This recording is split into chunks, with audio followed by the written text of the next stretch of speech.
Chapter 319. Damn! These barbarians have become so cunning. Rudolph's face was gloomy. Immediately send our informants to check the military's movements. Let's see how they choose. This time the barbarians broke into the fortress. They must have been planning for a long time. Also prepare the carriage. I'm going to the consortium for a meeting. Yes. The butler replied. In another room of the castle. There was a bedroom of hundreds of square meters. There was a large bed with a pink mosquito net.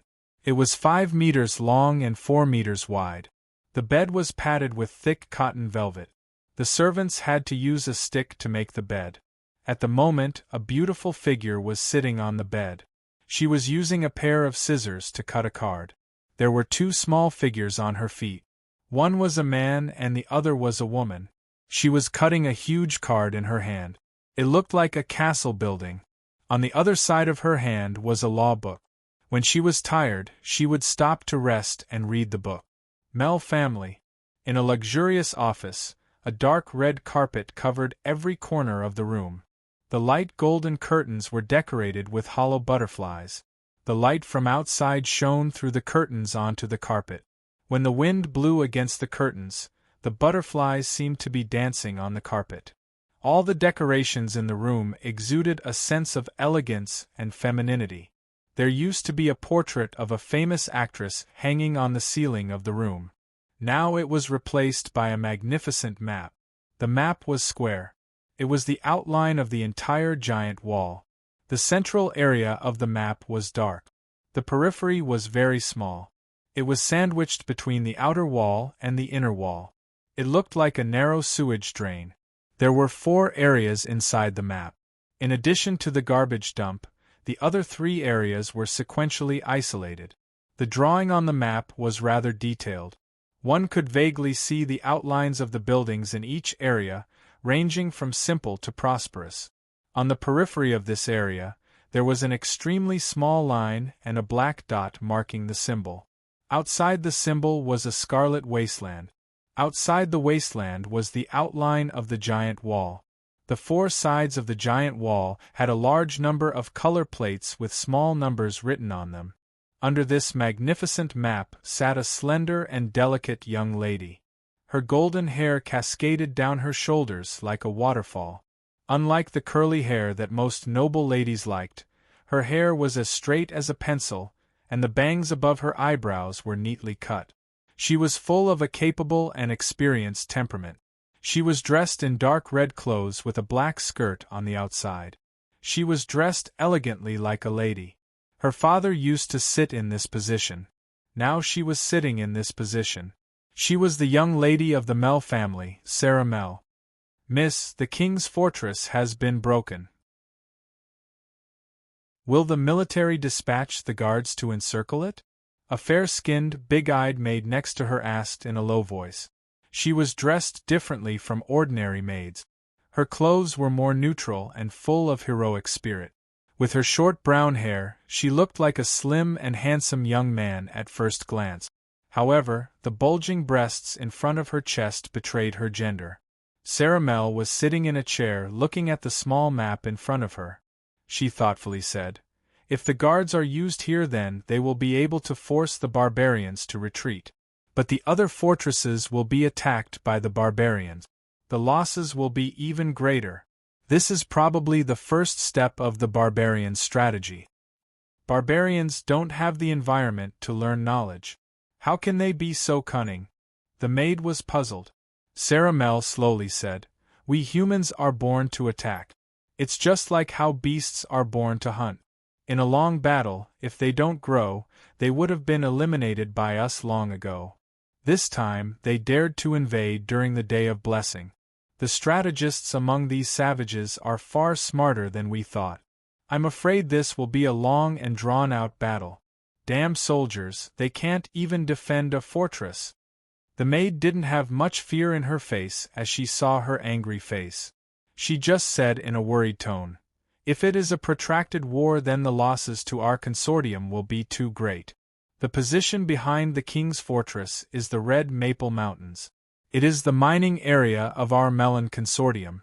After the barbarians capture the fortress, they are bound to occupy the Red Maple Mountains. The terrain there is dangerous. It is easy to defend but difficult to attack. It is very likely that it will be the first stronghold of the barbarians. Our consortium will fall into a disadvantageous position in the war against the Scott consortium.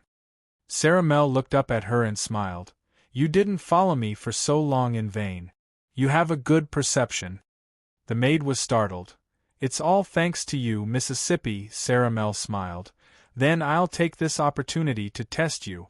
What do you think we should do now? The maid's eyes turned. Miss, you said that the mining industry is a place that our consortium must fight for. It is also the foundation of Mellon Consortium's financial resources. So we can't lose the Red Maple Mountains. So we can only find a way to help the military expel the barbarians. We can temporarily rent a large number of war supplies from the military to share the burden of the war. After the war is over, we will have time to collect the debt. Even if we can't collect the debt, the military will owe us a favor. In the future, our consortium will be more convenient than other consortiums. Cerimel couldn't help but smile.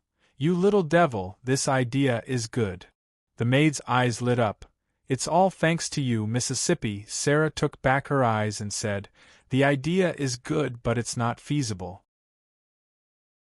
Other consortiums can think of this method. The military can also think of it, so the effect is not great. Moreover, you underestimate the background of the military.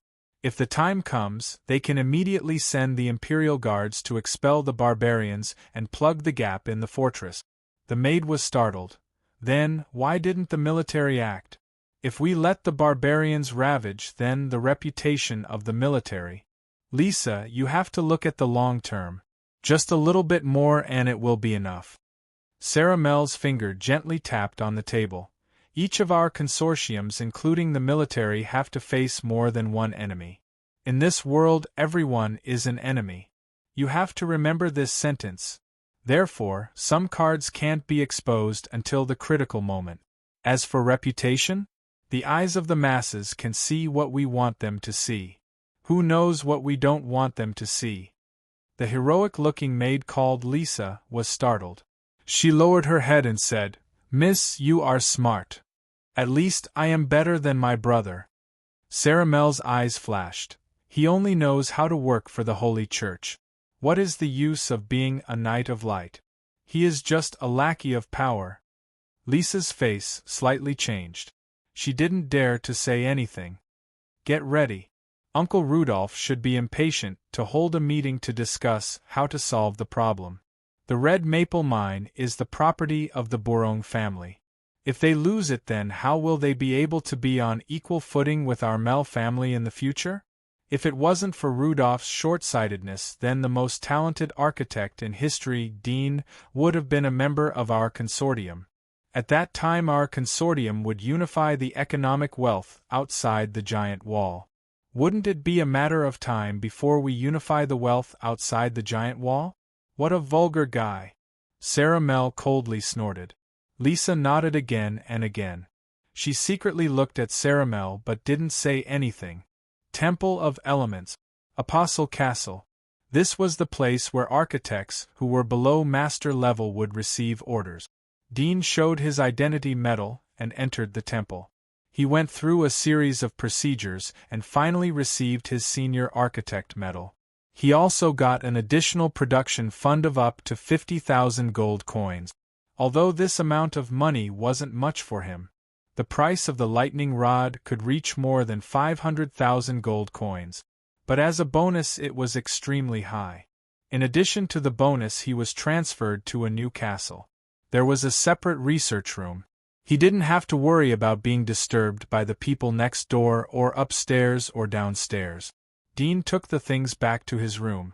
He hired a staff to pack up all the letters on the ground. He took his other tools and left the place. He met other people in the castle. They saw Dean's outfit and knew that he was ready to move out. They were envious of him. A few of them wanted to take the opportunity to build a good relationship with him. They wanted to pave the way for the future, but Dean politely refused. Dean came to the 13th castle, according to the instructions. He saw a familiar figure at the door. The latter also saw him and was startled. After a long time he squeezed out a stiff smile. "I heard that you are promoted to senior architect. Congratulations." Tiffany didn't expect that she would meet the boy again so soon. The last time they had argued in the temple, she had failed. Later on, she thought that the crossbow was a blasphemy against her master's work. Not only did it surpass her proudest work, but it also surpassed her master's tri-star snake crossbow. This matter had a deep impact on her. But the most profound thing was that the boy had said, "The best way to pay respect is to surpass others." For this reason, she put aside her thoughts and painstakingly studied her own divine incantation. However, when she had just entered the final stage of her divine incantation, she found that the other party had once again created a great uproar. He had produced an even more outstanding work. Moreover, it was a cross-discipline work, and he had become one of the few dual-discipline divine incantation users. Moreover, because of this work, he had reached the status of a senior oracle, and was on an equal footing with her. What was even more unexpected was that the other party had actually been assigned to the same castle as her. Dean didn't expect to meet this woman here. But it was a trivial matter for him. He smiled. "I didn't expect to see you here. Are we going to be neighbors in the future?" Tiffany's heart relaxed as she saw Dean's relaxed smile. She didn't know how to respond if Dean was going to pursue the matter. However, it seemed that Dean didn't care about the past. Tiffany smiled. "I was in the 9th castle, but now I have moved here. I didn't expect such a coincidence. If you need any help in the future, just tell me." "All right." Dean smiled. Senior architects were people with a wide network. It was better to have one more friend than one more enemy.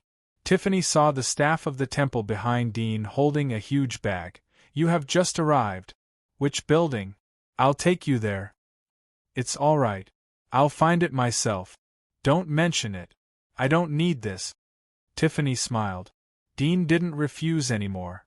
He told Tiffany the temple's number and followed Tiffany to complete the check-in procedures. He gave the key to the previous room to the staff of the temple and asked them to hand it over to the temple. Dean casually glanced at the floors of the building after saying goodbye to Tiffany. He saw some scattered furnishings, but he was too lazy to tidy them up.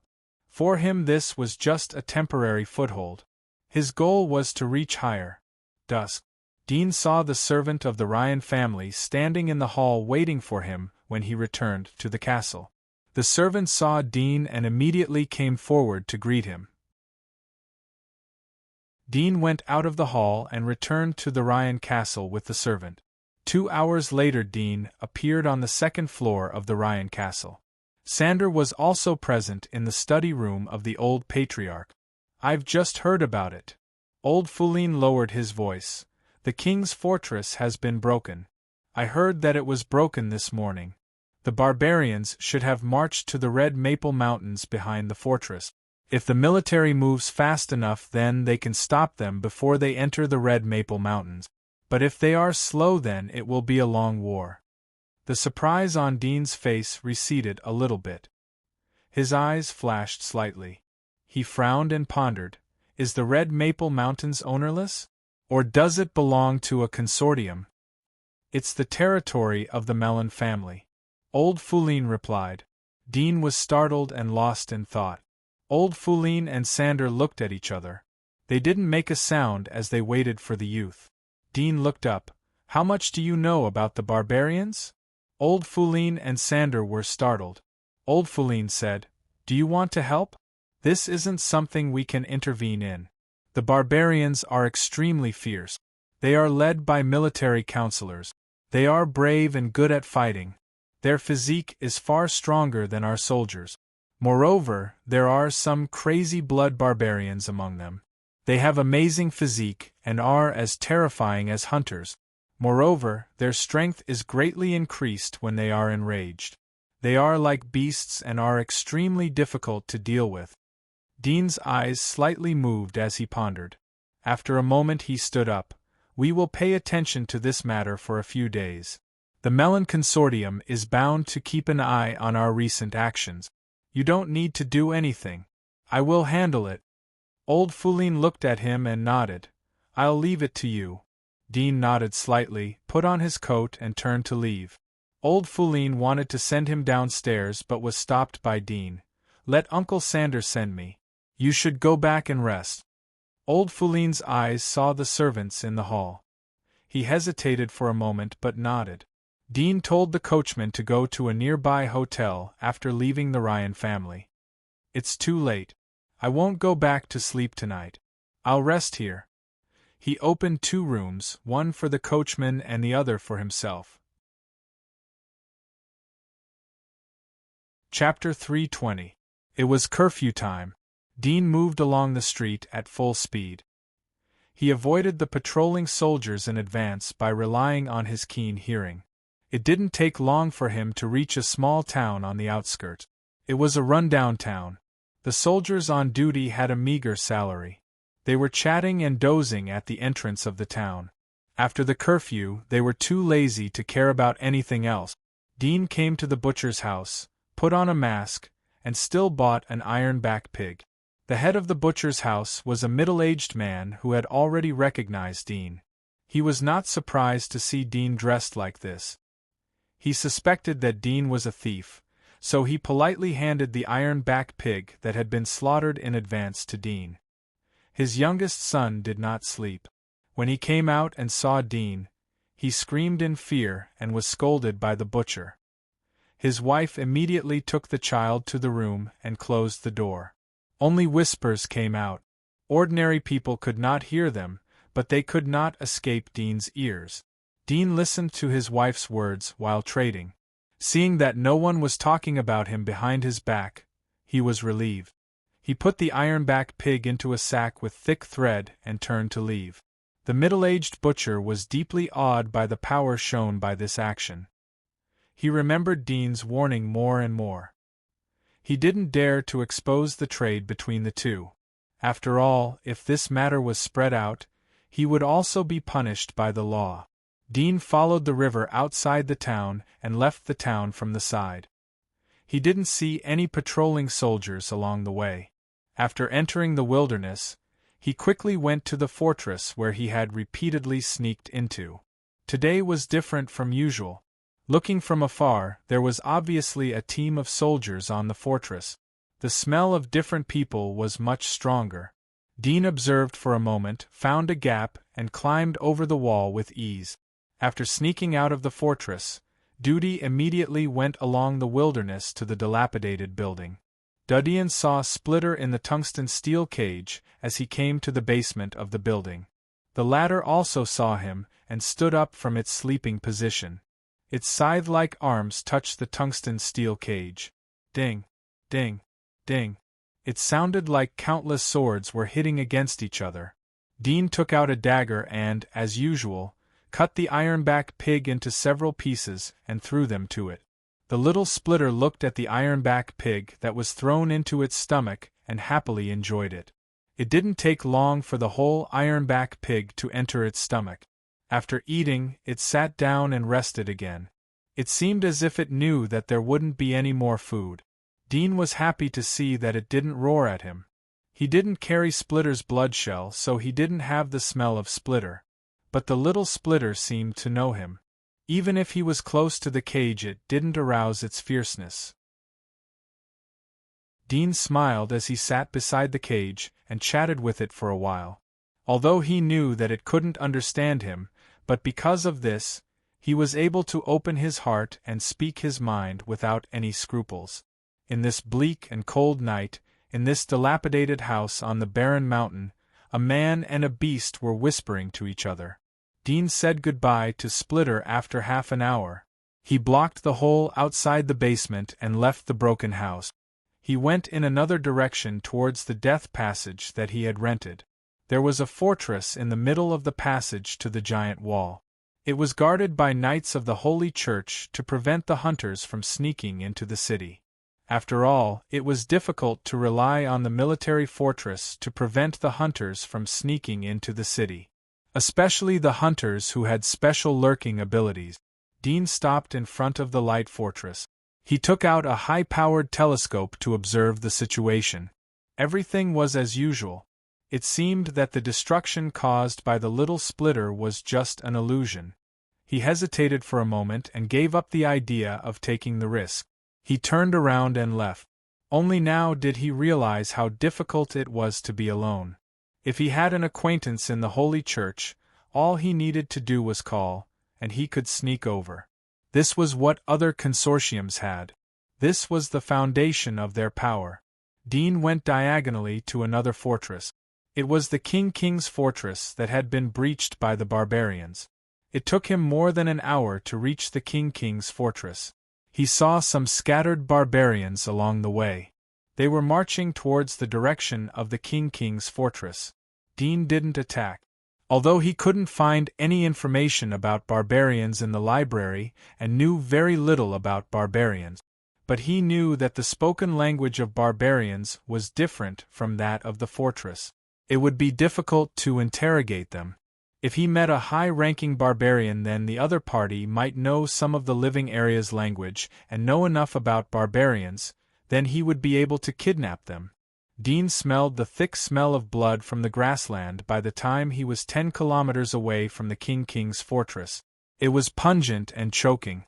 It wasn't difficult to imagine how many soldiers had been sacrificed in the war.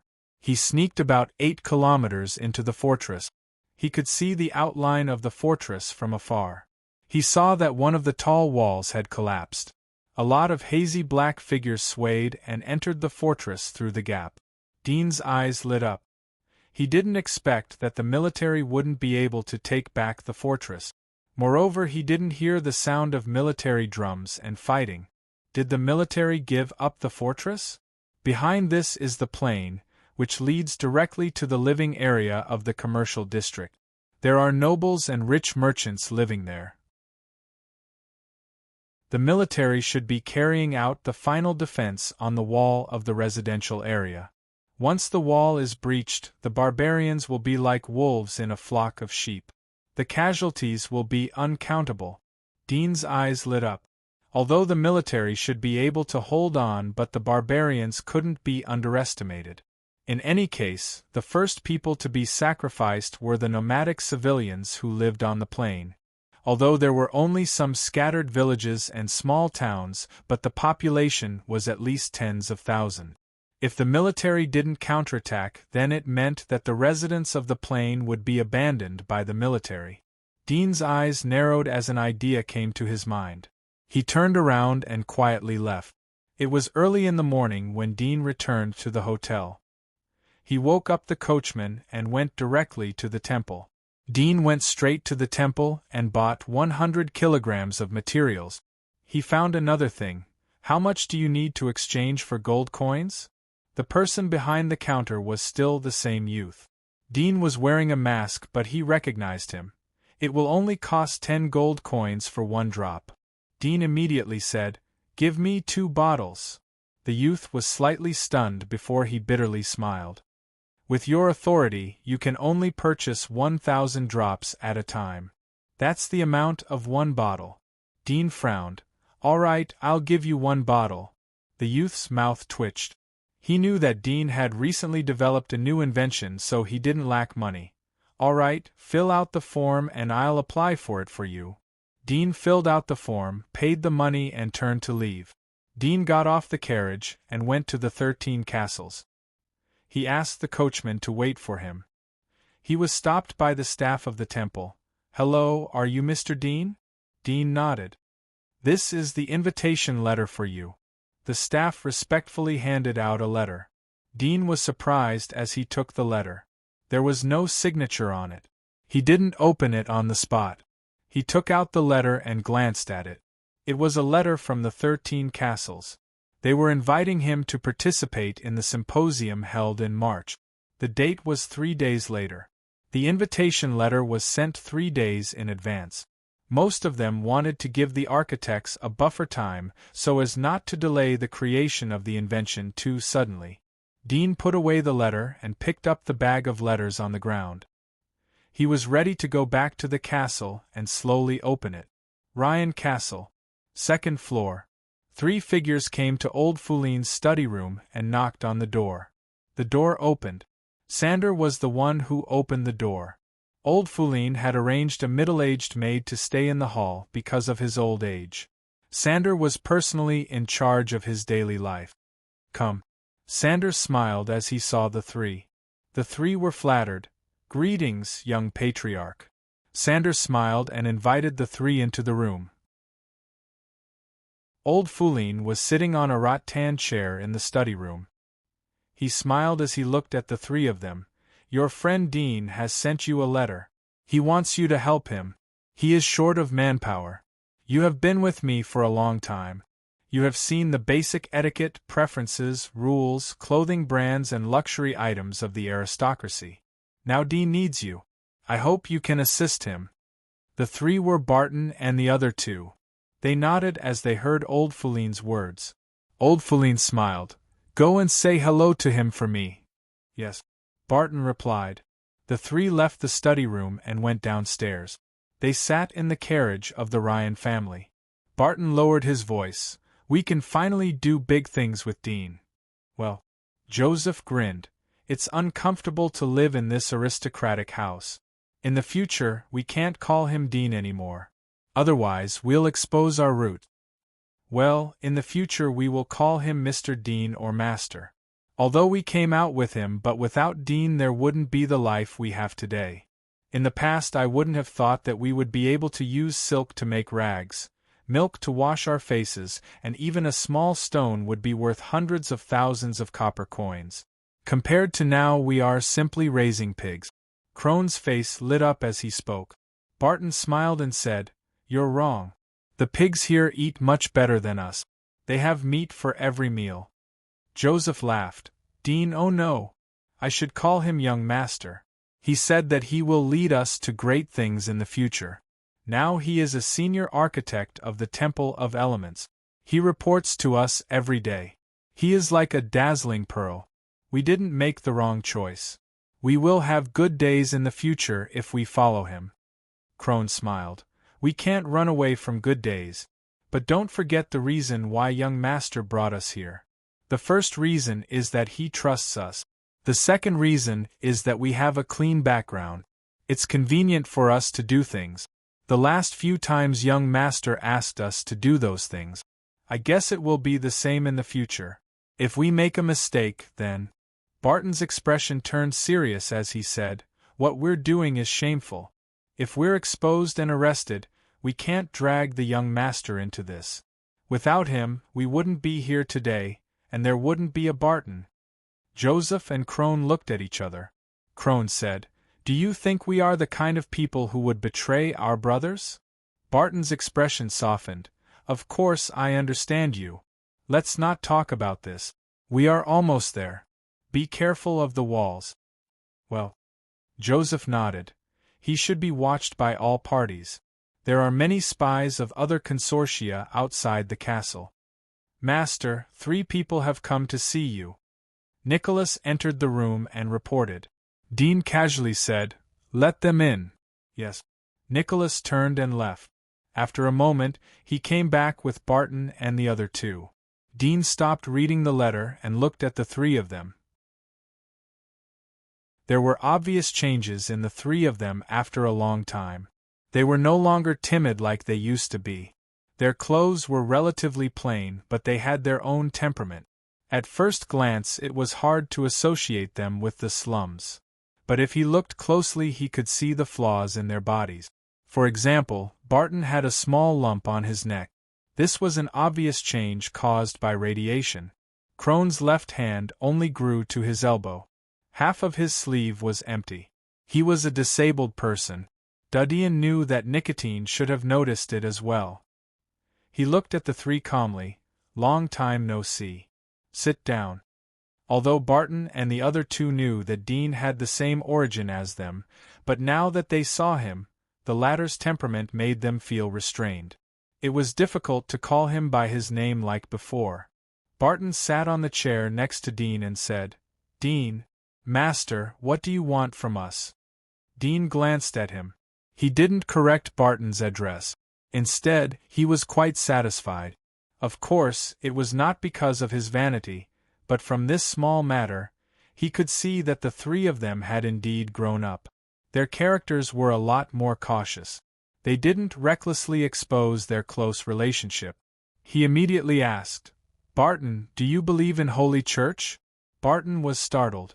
He didn't understand why Dudian was asking this question. He glanced at Nicotine and honestly said, "I'm skeptical." Dean couldn't help but smile as he heard this. Nicholas also smiled and curiously looked at Dean. Dean smiled. "From now on you will believe in the Holy Church." "Ah." Barton blinked in confusion. Dean smiled. "I mean you will enter the Holy Church and become a knight of the Holy Church." Barton was startled. "Master, I also want to do that, but they won't want me." Leave it to me." Dean smiled. "You are only responsible for wholeheartedly loyal to the Holy Church after you enter the Holy Church." Barton suddenly understood. "Young master, are you planning to place me within the Radiant Church and have me serve you there?" Dean shook his head. "You just need to do what I say and wholeheartedly loyal to the Holy Church. You don't need to think about anything else. You will never know me again. Do you understand?" Barton was somewhat at a loss. He seemed to understand, but at the same time, he didn't. He wanted to ask, but after some hesitation, he held back and said, "I understand." Dean nodded in satisfaction. "What about you? Do you want to be a mighty general?" Joseph was taken aback. "Young master, you want me to join the military?" "Smart." Dudian smiled. "Just like Barton, you should develop well in the military and forget about me. You just need to think about how to be a good general." Joseph and Barton looked at each other. Although they were at a loss, they nodded. "I know." Dean looked at Crone. "You will follow me." Chapter 321. This is a gift for you. It's up to you to fight for it in the future. Dean waved his hand. Nicholas, who was next to him, took out 3 small porcelain bottles and handed them to him. He pushed the bottles to the front of Barton and the other two. "This is an opportunity for you." Barton and the other two looked at each other. Although they didn't know what was in the bottle, they still stood up and thanked Dean. Dean nodded. The 3 of them had matured a lot under the guidance of old Foulin. "Go and prepare. Use this to improve your body. Butler, take them to rest." "Yes," Nicholas replied. Barton and the other two took their own bottles and left after Nicholas. They went to the guest room on the 2nd floor and closed the door. The 3 of them couldn't help but look at the small porcelain bottle in their hands. Barton twisted the cork open and looked at the light. He saw a pale green liquid. He was startled, and his eyelids suddenly twitched. He said, "This is Spring of Light?" Joseph recalled Dean's previous words. He couldn't help but hold the small porcelain bottle tightly. Crone bit the cork and took a deep breath. Crone bit the cork and took a deep breath. He couldn't help but open his eyes and said in surprise, "It should be. I have heard about the water of light before. It is said that this is the holy water of the holy spring of light where the god of light bathed. Can wash away all the dirt in the world, including diseases and plagues. It can also purify the radiation value in the body. Previously, young master asked us to improve our bodies. This thing must be the water of light. Moreover, if he wants you two to join the Holy Church and the military, if you join with your current body, you won't pass the physical examination, so he will definitely give us the water of light to improve our physique." Barton was startled as he clenched the small porcelain bottle in his hand. Joseph's surprised expression gradually turned into silence. "No matter what happens to Dean in the future, I will do my best to help." Crone smiled and said, "Needless to say, let's try this first. I heard that if you take it orally once a day, 1 drop at a time for about a month, it will greatly reduce the radiation value. If you take 2 drops at a time, the effect will be more obvious. But you can't be greedy. If you take 7 or 8 drops at a time, not only will the effect not improve, but it will also cause harm to the body and even death. Joseph shook the small bottle in his hand and said, "There should be a few 100 drops in here. It should be enough to improve our physique." Barton nodded slowly, took a deep breath, and said, "From now on, the 3 of us will go our separate ways. But no matter where we go, I hope that our hearts will always be together." "Yes." Joseph nodded heavily. "That's right," Crone said heroically. The next day, Dudian called Barton and asked him to get in the car with him. "I'll take you to a place today." Dudian sat firmly on the chair and looked at Barton. Barton had already taken the water of light yesterday, and he felt that some of the dark brown patches on his chest, caused by the accumulation of radiation, seemed to have lightened a little. Today, he had changed into formal clothes, and his hair was neatly combed. Beneath his brown hair, his eyes were bright and full of intelligence. Although he was not considered handsome, he had a unique and unforgettable appearance. "Where to?" Barton asked curiously. Dudian smiled. "I adopted you, but all I could give you was friendship. Now I hope that you can get your own family." Barton was startled. He was no longer the stupid Barton from before. He immediately responded, "Are you going to send me to another family?" "Yes." Dudian nodded. Barton smiled. "My family has long been gone since I was conscious. I only have one biological parent, but I will never feel any affection from them. There is only hatred." Dudian's eyes lit up as he gently patted Barton's shoulder. "Nothing in this world is destined to belong to you. But the things you fight for belong to you, including family." Barton was startled for a moment. After a moment, the carriage reached the suburbs and stopped in a small town. "Master, we have arrived," the coachman called out from outside. Dudian got off the carriage and looked up. It was a small and medium-sized manor. It was relatively dilapidated, but the buildings in the town were considered as big families. The lawn of the manor had long been dilapidated and exposed to the sand. At first glance, it was obvious that there was no gardener to take care of it. Dudian came to the front of the manor and waved his finger to the coachman. The coachman came forward and called out, "Is anyone here?" The gate of the manor opened and a gray-haired old woman came out. She was wearing reading glasses and walking stick. She looked at Dean and others. When she saw the carriage behind Dean, she saw the noble gold pattern. She stepped forward and said enthusiastically, "Hello, hello." Dudian pushed the guardrail of the manor and greeted the old woman. "Old lady, where is your child?" The old woman replied, "They are in the house. It is cold outside, so they are burning a fire inside." "I came to visit them," Dudian said. "Come in, please come in," the old woman said. Dudian followed her into the house. The coachman stopped outside the manor. Barton consciously followed behind Dudian. He looked around and realized that this would be his new home in the future. The house was spacious. Although it was old, but the area was large enough. There was a huge portrait hanging on the wall of the furnace in the center of the hall. It was a heroic youth wearing a knight's armor. "This is my grandfather." The old woman looked back at Dudian. Her eyes were full of pride. Dudian smiled. "Love, why don't you come out to greet the guests?" His voice was calm but penetrating. After a moment, a stout middle-aged man ran out from the small hall behind the furnace wall. His face was full of beard and his clothes were dirty. There were traces of sewing on the corners of his clothes. His eyes lit up as he saw Dean. He respectfully said, "Mr. Dean, how come you are here? Please sit down." Dudian didn't give him a good look. "Is it cold today? Do you need your mother to come out to greet the guests?" The middle-aged man turned his head and pushed the old woman next to him. "Mother, go back to your room. There is nothing for you to do here. Go." The old woman hurriedly said, "All right, all right, all right.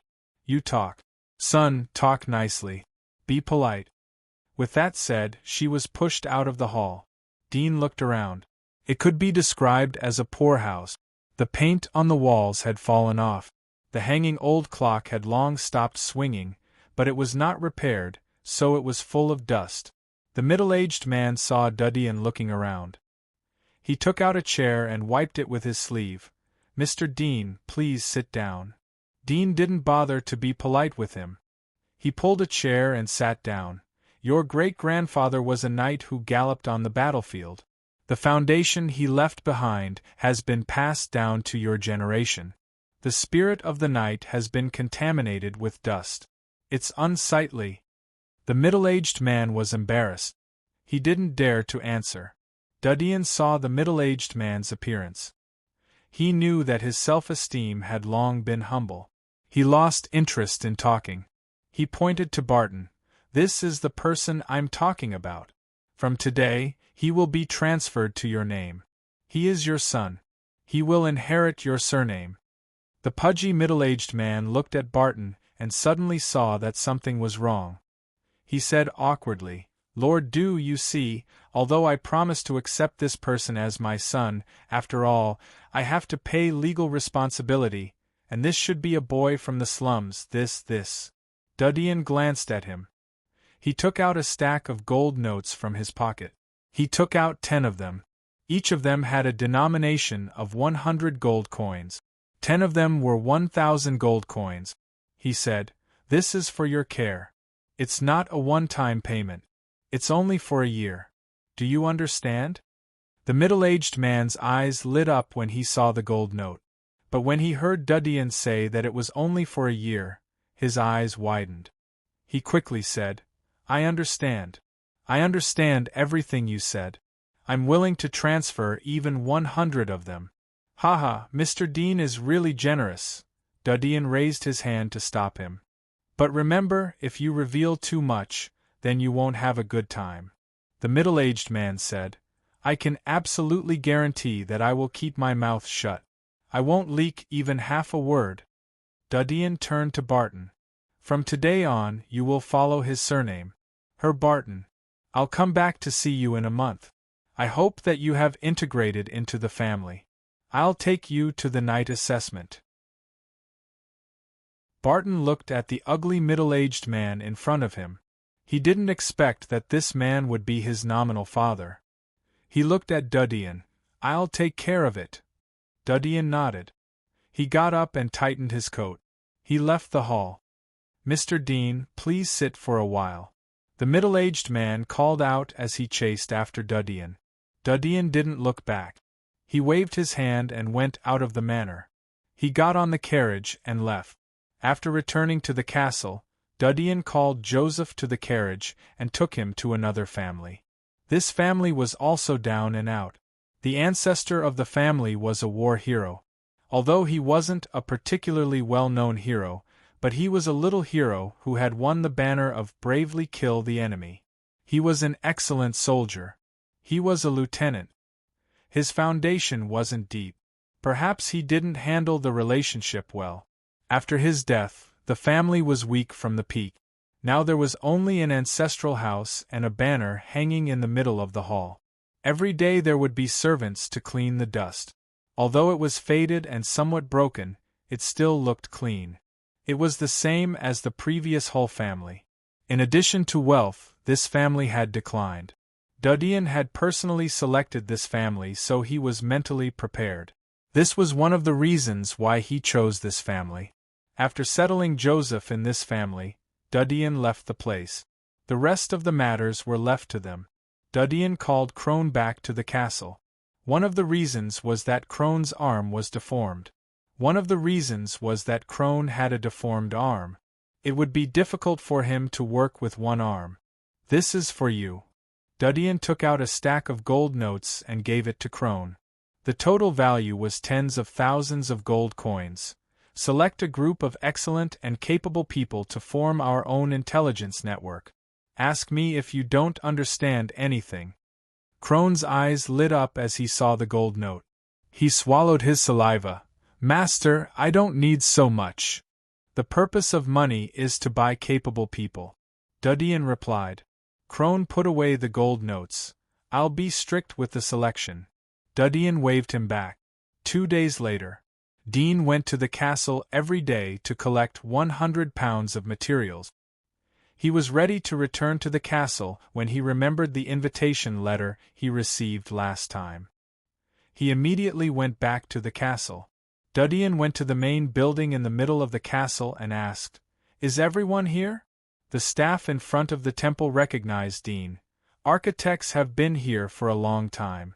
Architect Dean, please come in. Dudian nodded and followed the staff inside. They went all the way to the top floor of the building. Dudian could hear the laughter coming from the conference room. He went over and knocked on the door. The door opened and an unfamiliar middle-aged man appeared. The latter looked at Dudian in confusion.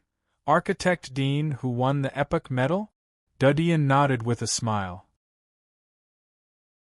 Please come in, the middle-aged man said enthusiastically as he saw Dudian admit. The people in the conference room stopped talking as they heard the middle-aged man's words. Dudian saw 7 or 8 people sitting inside the conference room. Tiffany was sitting in the first row of seat. She looked at Dudian with a smile on her face. Dudian glanced at the crowd and nodded. Dudian greets the elders. You are too polite. We judge heroes by talent. Who will judge by age? A black-haired old man laughed. Dudian listened to the latter 2 sentences which had the feeling of Chinese style. He looked at him and found that his face was Asian. His heart felt a little familiar. In the giant wall of Sylvia, there were very few Asian faces. Most of them were Western European faces. Haha, Elder Lin is right. Another middle-aged man laughed. Tiffany waved to Dudian. Come and sit next to me.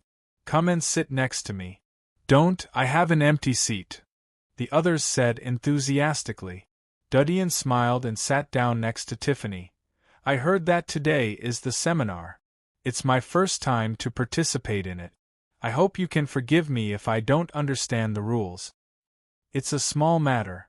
Everyone has their first time. A middle-aged man sitting on Dudian's left side laughed. Humph.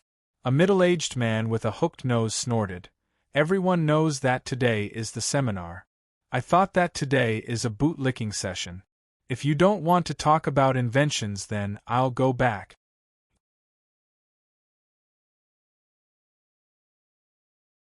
Chapter 322. The people who tried to strike up a conversation with Dean were embarrassed as they heard the middle-aged man's words. Tiffany looked at the man and whispered to Dean, Don't be offended. His name is Gusta. His character is like that. Dean smiled. He thought that, if it was just a simple character, then he would be a good person. Everyone, since almost everyone is here and it's time, let's start today's seminar. Sitting at the head of the table was an old man in his 60s. He was wearing a red cotton-padded jacket and said with a smile. Everyone restrained themselves and revealed serious expressions. The theme of this conference is the same as last time's Plant Illustrated Handbook. Last time we discussed Langi. This time we will be talking about thorn-on, which is ranked 5th among the poisonous plants. This is the basic information of thorn-on. If anyone is familiar with thorn-on, feel free to express your opinion. The old man in the red cotton jacket distributed a stack of information to everyone. Dean took his own copy and passed the rest to the back. He saw a sketch pattern on the material. It was the thorn. What surprised him was that the thorn looked very familiar. It was a plant from China that he had seen in the superchip. It was distributed in the northeast, north, and other places. Its original name was cocklebur. It could be seen in many villages in the north. There is cocklebur in the illustration of the giant wall. It seems that the location of the giant wall is in the old Russian territory. Dean's eyes lit up. Tiffany opened her mouth. Although thorn contains toxins, but as far as I know there was a report about a doctor who was treating a patient in a remote town. His child picked up thorn to play with and put it into the medicine by mistake. As a result, the patient didn't get poisoned after taking the medicine. Instead, his leprosy, which hadn't been cured for many years, was cured. Isn't that amazing? An uncle in his 50s asked in surprise. Dean nodded. The treatment of leprosy was indeed one of the medicinal effects of cocklebur. Although it was poisonous, but the medicinal effect and other economic value were very high. It could be regarded as merit outweighs the demerit. If a small amount of it is poisoned, it will also cause dizziness, nausea, and abdominal pain. If it is used in a war, it might have a pretty good effect, especially in the recent war with the barbarians outside the borders. The paladin Kratos, had already broken through the fortress. If this thing is dried and made into powder and sprinkled in the wind, it should be able to play a greater role in a battle. It can also be considered as a type of large-scale poison-killing magic. The middle-aged man with an aquiline nose who spoke previously had a deep gaze as he slowly said thoughtfully. Dean's heart moved as he heard the words. He was quite interested in the man. Powder for the enemy. The old man in the red cotton-padded jacket was startled, and his eyes lit up. He clapped his hands and said, "Good idea? Haha. As long as the wind direction is good, it can be used as the poison-killing divine art. Even if there is no wind, it can be used as a human windmill." Man-powered windmill was a new wood-type invention. It was classified as a 4-star medium-grade invention. The creator was a wood master. Dean nodded slightly. It was a good idea. But the toxicity of cocklebur would require a large amount of investment to have an effect. Don't underestimate the difference. A large amount of investment would lead to an extension of time and distance. These 2 points were the key to the war. It was one of the core factors that would affect the outcome of the war. Therefore, the idea of using cocklebur powder in the war was good, but the actual effect was almost negligible. Tiffany, who was next to him, shook her head and said, "If it is thrown into the battlefield, it will be very difficult for the powder to fly far. If the powder is too fine, it will easily be swept away by the wind. If the powder particles are too big, the distance will be reduced. When the enemy reaches the throwing distance, the 2 armies will be in a melee. The powder will hurt their own people." Tiffany shook her head and said, "That's right." Tiffany, who was next to him, shook her head. Her teacher was good at the production of military supplies. Tiffany also majored in this area. She knew that the most important thing about military supplies was the distance. So when she heard the words powder for the enemy, it was the first thing that came to her mind. The others heard Tiffany's words. They thought for a moment and nodded. Yes, it is too risky to use it to make the powder for the enemy. It is not feasible. Gusta snorted as he heard the opposition. If the powder can't be made, then we can turn it into water. Won't the water be affected by the wind? Everyone was startled. The red cotton-padded jacket old man's eyes lit up. Yes, if the powder is too light, then we can put it in a plastic bag and throw it into the battlefield. It will have a miraculous effect. That is a good idea. With this method, wouldn't it be easy for the military to kill the barbarians? Tiffany frowned for a long time but couldn't say anything. Although she felt that there was something wrong, she couldn't say it for a while. Suddenly, her eyes swept to the slender arm next to her. She suddenly remembered the person sitting next to her. She looked at him and saw a smile on his face. It seemed that he was listening with relish. She was slightly disappointed.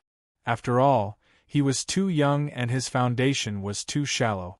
She whispered, "Dean, do you have any ideas? Why don't you tell us? We can exchange ideas if we don't understand it." Although her voice was soft, the people around heard it. They couldn't help but stop talking. Their eyes gathered on the youngest boy. Dean wanted to listen to their ideas. He hoped to stimulate some inspiration. He didn't expect that Tiffany would pull the fire towards him.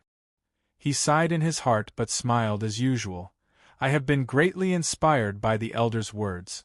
I hope you won't make fun of me. Haha, you are too polite. The wood element is broad and profound. Who would dare to say that they are omniscient and omnipotent? There is no harm in saying it. The old man laughed as he gave Dean a way out. Yes. The others echoed. Dean nodded. I think that the value of thorny thorn can be divided into 3 areas. The first is the economic field. The stem fiber can be made into sacks, ropes, and so on. Its seeds can be extracted into essential oil, which can replace tung oil and fat oil. Moreover, it can be processed into raw materials for high-grade spices.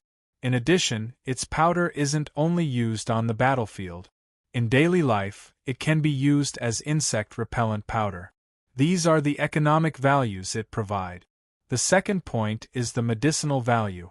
Tiffany said that there was a report that this thing can cure leprosy. Let's not talk about whether the report is true or not. But it is undeniable that there are other things besides toxins. Perhaps it can cure some diseases. So if there is an in-depth study, then we can know whether this thing has the effect of curing leprosy or not. If it can, then its value will be much higher. The third point is the value of war. Whether it is a foreign military war or a war of wealth caused by the first 2 areas, it has no small role. Dean looked around at the crowd and didn't speak again. The conference room fell into a brief silence. In addition to being shocked by this long speech, there were also people who fell into deep thought. As a result, the entire conference room was silent for a few minutes. After a long time, the old man in the red cotton-padded jacket recovered. He clapped his hands and cheered. Well said. The others reacted and looked at Dean in amazement. They cheered along with the old man in the red cotton-padded jacket. There was a trace of awe in their eyes as they looked at the youth. Not only did they admire Dean's past achievements, but his words just now made them feel the difference between this junior and them. He was quick-witted and had a strong ability to plan. Such a perspective of thinking allowed him to see many things that they couldn't see for a while. They had been immersed in research for decades. They knew that it wasn't their own knowledge that was holding them back, but their way of thinking. Knowledge could be learned, but it was difficult to change the way of thinking. It would determine a person's life. It's the first time that I can see the problem so clearly. Tiffany looked at Dean. There was a trace of admiration and appreciation on her mature and intellectual face. Dean smiled. As a person from the old era, his way of thinking was influenced by the social environment. He liked to categorize things systematically. It would make things clearer and clearer. In the early backward society, the boundaries between many things were very vague. It was difficult to classify the details. There wasn't a strong concept of such things. It seemed that with the development of society and technology, the division of everything was more detailed. It was like the research in the scientific world. From macro to micro, the social system was the same. Mr. Dean's thinking is really quick. Have you studied the thorns in depth before? You actually thought of making hemp rope out of the stem of this thing. I didn't think of this for a while. According to what you said, this little thorn prickly on is simply a treasure. An old man in his 60s sighed. Dean smiled. I'm flattered. I didn't think that a small thorns would have such an effect. If according to Mr. Dean, then the other plants would have endless uses. No wonder Mr. Dean has such achievements at such a young age. I'm convinced. Another middle-aged man laughed.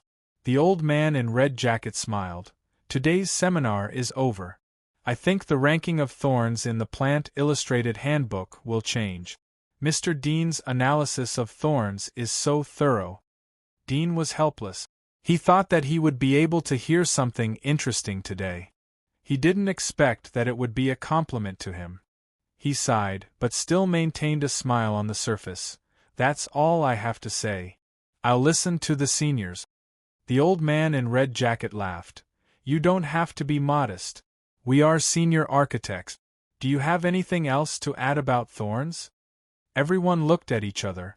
The aquiline-nosed old man looked at Dudian and slowly said, If you count the effect of turning the water into water that I proposed, then the effect of the light should be played to the extreme. Yes.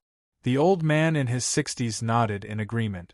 The others immediately seconded the idea. Dean didn't agree with this point. After all, many people had seconded the old man's point of view. Wouldn't it be a slap in the face if he completely overturned it? He would not offend unnecessary people just because of a momentary outburst.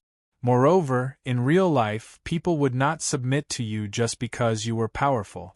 If you made others lose face, no matter how powerful you were, they would still hate you and harm you. Therefore, there was a need to have a sense of propriety. The middle-aged man with an aquiline nose saw that Dean didn't have any objection. He said, "Since there is no objection, then the results of the seminar will be submitted to the temple. I believe that the people in the temple will give a high evaluation." The old man in the red cotton-padded jacket laughed and said, "Just the concept that Mr. Dew proposed is enough to earn us a lot of points. According to our old rules, whoever proposes the conclusion will get the points. The rest of the people will get 10% of the total points as participation points, regardless of whether they express their opinions or not. This time, we will submit a total of 3 points, which are the 3 areas that Mr. Dew just mentioned. All of them will be recorded under Mr. Dew's name. I have no objection." Tiffany was the first to agree. The others also agreed. The hook-nosed middle-aged man's face darkened, and he said, "I have no objections to the first 2 theories, but I was the one who suggested the third theory, bloodshed land. Furthermore, Mr. Dew only suggested the theoretical concept of bloodshed land and did not use it in practice. I don't think he is the one who signed this theory, right?" The old man in the red cotton-padded jacket was slightly startled. He looked at Dean and saw that the latter was smiling as if he didn't care at all. The old man in the red cotton-padded jacket was slightly relieved. Compared with the hook-nosed middle-aged man, Dean's potential was naturally greater. However, he didn't want to offend the hook-nosed middle-aged man. After all, excluding Dean, the latter was the youngest person in this conference room. "Mr. Dean, what do you think?" the old man in red jacket asked. Dean laughed. "I don't have any objection." The old man in the red cotton-padded jacket heaved a sigh of relief and said, "Then it's decided. Let's call it a day. I'll take my leave first." With that, he turned around and left the conference room. The others also said goodbye to Dean and left. Tiffany looked at Dudian. "You really are a genius. You can earn points wherever you go. It's very difficult for us to earn points. In the past, the seminar would take a few hours and we wouldn't get any points as a reward. But this time it was over in less than half an hour. Moreover, your theory is very novel. I'm sure that there will be points as a reward. We will be able to benefit from your light and earn some points." Chapter 323. Dean left the castle after saying goodbye to Tiffany. He thought that he could learn from other people's experience and gain something. He didn't expect that the so-called seminar would stay at the basic level. There was no unique innovation. He was quite disappointed. But it wasn't that he didn't gain anything. At least he knew the level of other senior architect. The weaker the others were, the better it was for him. Dean went into his underground laboratory after returning to the castle by carriage. The shark spear that he had made last time had a defect of insufficient launching power. He had thought of a solution in the past few days, although it would cause an uproar if the method was exposed. But he had made the design drawings and the complete model as well as the overall concept. It would be the time to consolidate his position in the temple.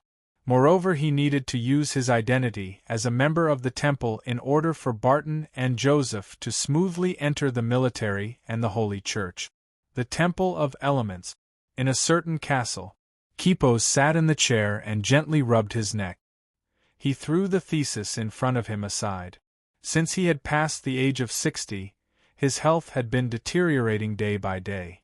In the past, it was very easy for him to hold the position of reviewing the thesis of a senior oracle. After all, the number of senior oracles was limited, and the time for seminars was even less. Often, there were only 7 or 8 theses in a month, and if there were more than 10, he could finish reviewing them quickly and effortlessly. But now, before he had even finished reading a thesis, he felt his shoulders were sore, his muscles were swollen, and his vision was a little dizzy. He leaned on the chair and gently gasped for breath. He looked at the maid next to him. The maid had served him for many years. She immediately came over to help him massage his shoulders. "Alas, I'm getting old," Kempo sighed. He was no longer in the mood to conceive new theurgy. After all, he was a master. If the theurgy he conceived was too low level, it would only lower his value. High-level theurgy required a lot of energy to conceive and produce. He was powerless to do so. He could only impart some of his own inspirations to his students and let them study and produce them. If they became famous, this glory would also accumulate to him. He only needed to review a senior oracle's research paper every few days to receive additional generous rewards from the shrine. However, this dignified and easy task made him feel a little strenuous. He had thought of using his identity to exchange for God's blessing in the divine hall to transform his body and restore his vitality. The divine hall also advocated this, and even had a discount for old masters like him. However, he had heard some rumors about God's blessing. Coupled with what he had seen and heard, he did not want to touch this filthy thing.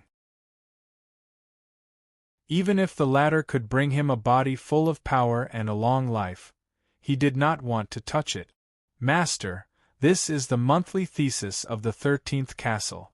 A middle-aged man dressed like a butler carefully entered the room. There was a trace of irritation in Kupa's heart, but he still nodded and said, "Leave it here." The butler respectfully presented it and retreated. Kipos glanced at the clean cover of the thesis. He was too lazy to pay attention to it. He closed his eyes and enjoyed the kneading of the maid. After a moment, he suddenly opened his eyes and looked at the thesis that had just been presented. "Recently, our Wood faction has a little guy named Dean. He has been promoted to senior architect. It seems that he has been assigned to the castle of the 13 castles." Thinking of this, he immediately sat up straight. The maid immediately stopped and retreated to the side. Kipos was satisfied with the neat handwriting. He glanced at the paper and soon saw the word Dean. The more he read, the more surprised he became. After a moment he closed the paper. There was a trace of thought in his eyes. "It seems that this little guy's shortcomings aren't as long as we old guys think. He has been in the temple for less than a year, but he is able to analyze a small plant like thorn so thoroughly. His perspective is also very sharp. In the future he will not only become a master but also a relatively outstanding master. Then with the help of the epoch medal, it is possible to get the title of outstanding master." He pondered for a moment and immediately picked up the pen to write. Such a talent should be roped in as soon as possible while he's still young. The financial group he belongs to is the New World Financial Group, and he hasn't been invited by any other financial group. It's clear that he's a loyal person. Kipos wrote his comments and reward points at the end of the thesis. He gently blew the ink to dry faster. Then he took out a letter and put it into the envelope. He called the butler. "Send this letter to Architect Dean. I have finished reviewing the thesis. Send it back." The butler was surprised for a moment. He turned around and retreated. The 13 castles. Tiffany, the old man in the red cotton-padded jacket, the middle-aged man with an aquiline nose and another middle-aged man in black suit were sitting in the manor. They were drinking afternoon tea.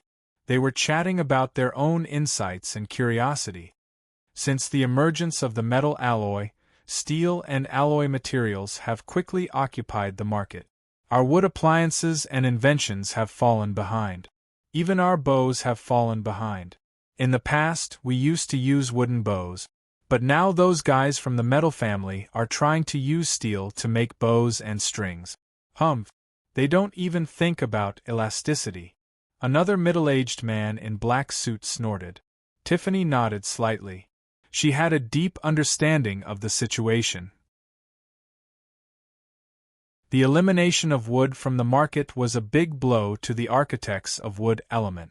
It meant that their wood element could be replaced by the metal element. Moreover, it would be better than the metal element. I have been studying the difference between wood and metal recently. I believe that the importance of wood is absolutely greater than that of metal. The old man in the red cotton-padded jacket had a profound look in his eyes.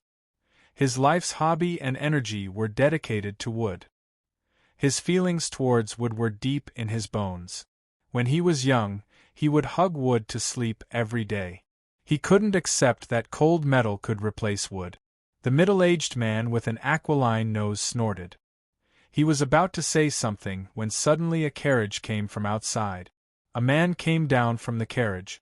It was the middle-aged butler who had been in front of Kipo's. He saw Tiffany and the other 3 people in the manor. His eyes lit up as he strode towards them. "Why are you so leisurely?" The old man in the red cotton-padded jacket was obviously very familiar with him. He was surprised when he saw him. "You finished the review so quickly?" "Well, Master Kipos was reviewing another paper today. You happened to catch up with him, so you reviewed it together," the middle-aged butler said with a smile. Tiffany laughed. "That's good luck. Let us have a look. What is the result?" The middle-aged butler smiled and handed the paper to her. "You read it first. I have something to do. See you later." Then he turned around and left. He got on the carriage and went straight out of the castle. As the carriage drove away, Tiffany quickly opened the wrapping paper on the outside of the paper. She quickly glanced at the comments and rewards at the end. She was surprised. 200 points? So many points? The old man in the red cotton-padded jacket moved closer to take a look and was also surprised. He said with joy, "Just the first one is worth 200 points. This is equivalent to the points of a 2-star divine art work. Wouldn't it be 600 points if there are 3 of them? Take out 10% and give it to us. We can get more than a dozen points." Ha ha! The hook-nosed middle-aged man's heart skipped a beat. Although he was a high-ranking architect, it was still a big profit to get 200 points from a seminar. After all, even as a high-ranking architect, it was not easy to produce a 2-star divine technique. Tiffany sighed. Just the thorn plant has so many points. If we write down all the other plants in the Plant Illustrated Handbook, wouldn't we be able to get master's points? The old man in the red cotton-padded jacket smiled. "You are thinking too much. This time we gave 200 points. It should be because of the use of this thinking. Any plant can be analyzed and used according to this thinking. So if we use this method to study the next plant, I estimate that we can get 10 consolation points." "That's true." Tiffany opened the second chapter and saw that it was still 200 points. There was also a hint of appreciation in the comment. But when she opened the third chapter, a smile appeared on her face. She blinked her eyes and looked again. There was no point reward. The comments were very simple. Not feasible. The aquiline-nosed middle-aged man guessed that the third paper was his. His heart jumped as he saw Tiffany's stunned expression. He was pleasantly surprised. Could it be that he didn't get 200 points? Tiffany looked up at him and saw the surprise in his eyes. The corners of her mouth twitched as she took out his paper and handed it to him. The aquiline-nosed middle-aged man quickly looked at the paper. His heart was filled with excitement. He was stunned on the spot. When the old man in the red cotton-padded jacket saw his expression, he immediately consoled him. Since Master Kpos says it's not feasible, it means that there's still some problem here. I think if we want to understand more, we should visit the military and understand more. Perhaps we'll know where the problem lies. The aquiline-nosed middle-aged man's face turned blue and red. He gripped the paper and left. 3 days passed in the blink of an eye. Dudian got up on time. He ate breakfast while reading the newspaper. At the same time, he told Nicholas to rent a mammoth carriage. He also told him to prepare some wrapping cloth. Military newspaper. The barbarians have occupied the Red Maple Mountains. The terrain is easy to defend and difficult to attack. The military launched the fourth night attack at 7:00 yesterday. The effect was obvious and the barbarians were defeated. It is reported that the barbarians are coming to the Red Maple Mountains. The army hasn't occupied the Red Maple Mountains yet, but they were attacked again. Dudian glanced at the newspaper. He was in a high position and had many exchanges with old Fuline. He had learned how to read the newspaper. The fourth night attack was true, but the barbarians were defeated. It was likely that they were only able to annihilate a small team. Moreover, he had seen the map and deduced the terrain of the Red Maple Mountains. According to the number of troops sent by the military, it would be too difficult to attack the Red Maple Mountains unless they sent the guards. If the guards were dispatched, then it would be recorded in the newspaper. But it didn't mention the guards. So it was difficult to attack the Red Maple Mountains by relying on the surface soldiers of the military. He had guessed the purpose of the military. They were ready to carry out the final defense at the walls of the living area. The current attack on the Red Maple Mountains was just a symbolic harassment to express their duties. They didn't want to be gossiped by consortiums or Holy Church. As for why would they rely on the walls of the living area to defend? In the past few days, Dean had been thinking about this problem. There were many reasons, but he thought that the two most likely reasons were: first, relying on the wall defense could reduce the consumption of military soldiers. Second, through the wall defense, it could reflect the sacrifices and efforts of the military to protect the civilians. Thus, it could win the love of the people and quell the grievances caused by the military's repeated conscription during the defense of the fortress. Not only do I have to win the war, but I have to maximize my own interests. Dudian put down the newspaper and muttered. He felt that he had learned a little bit, but he didn't reap the joy of the harvest. He sat quietly in the hall after breakfast. He was thinking about other things. His left hand gently rubbed a lump of soft clay. This was another method he had thought of to exercise the flexibility of his left hand. It wasn't mud but plasticine. It could be easily made with the current technology. It wasn't difficult to make. It could be made with salt, oil and flour as the main materials. He rubbed his left hand into a ball. Plasticine was small and portable. He could exercise at any time. Moreover, he didn't feel it, so he wouldn't feel sore no matter how long he rubbed it. A moment later, Nicotine returned and said, "Young master, everything you wanted is ready." Dudian nodded and continued to wait. Sergei and Gwyneth came back after a moment. Both of them were a bit less casual in front of Dudian. In the past few days they had a clear understanding of the youth's energy and background. They used to think that Dudian had someone behind him, so they were worried about him. But after a period of contact they knew that the youth's background was him. Dudian had brought back a lot of letters and people who had come to visit him in the past few days. There were journalists from news agencies, diplomats from large consortiums, ordinary nobles, rich businessmen, and so on. There were all kinds of people. It showed how powerful the head of the castle was. He wasn't inferior to the nobles or business tycoons who had been in business for decades. "What's the situation there?" Dudian asked. Chapter 324. Dean slightly frowned as he looked at him. "Don't let others hear this in front of me. Otherwise they will think that I told you this. It won't be good for us if it spreads out." Sergei replied, "What are you afraid of?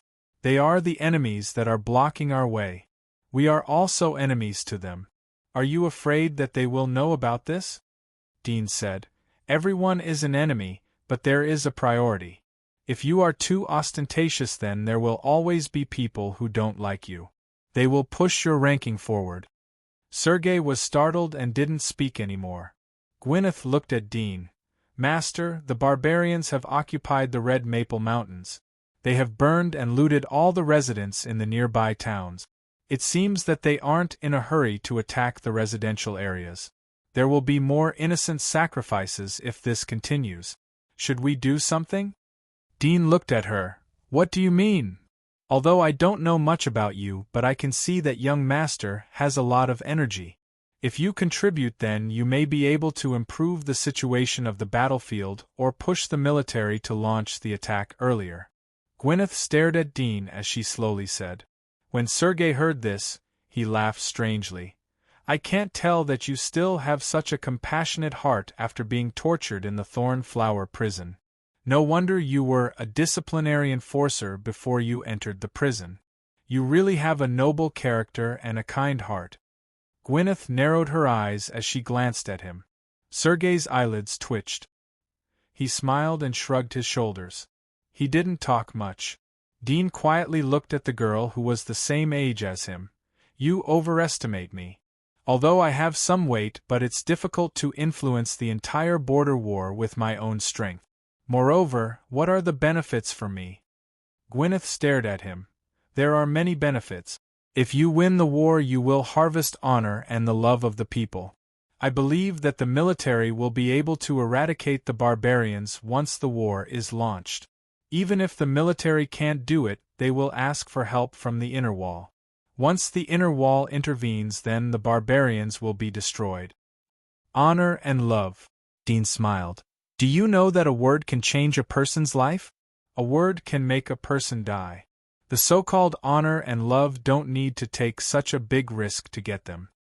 Gwyneth said, the biggest benefit is that you will have peace of mind. Do you want to watch innocent civilians die? Dean looked into her deep eyes. There was a trace of surprise in his heart. He didn't expect that the girl who had crawled out of hell would have such a kind heart. He could feel that the latter wanted him to help from the bottom of her heart, but at the same time, he could feel a strong killing intent and hatred from the girl. Could it be that after suffering all kinds of torture, her hatred didn't spread, and she was still focused on her enemies? He was silent for a moment but calmly said, I can. Gwyneth was startled as she heard his answer. Her face turned pale. She gently bit her lips as she bowed her head and clenched her fists. Sergei, Nicholas and Jean heard Dudien's words. They couldn't help but look at the youth. Although they would ignore it if they were in Dudien's position, but they still felt a chill when they heard the calm and ruthless words from the youth's mouth. Dean's eyes flashed as he looked at the girl's slightly trembling fist. But it's not that difficult to control the war. Sergei, Nicholas and Jean were surprised as they looked at Dudien. This was a race war that would decide the life and death of civilians in 3 regions. Even the 6 consortiums were just small characters in this war. How could Dudien have a way to deal with it? Gwyneth's body trembled as she looked at Dean. Her eyes were filled with pain and expectation.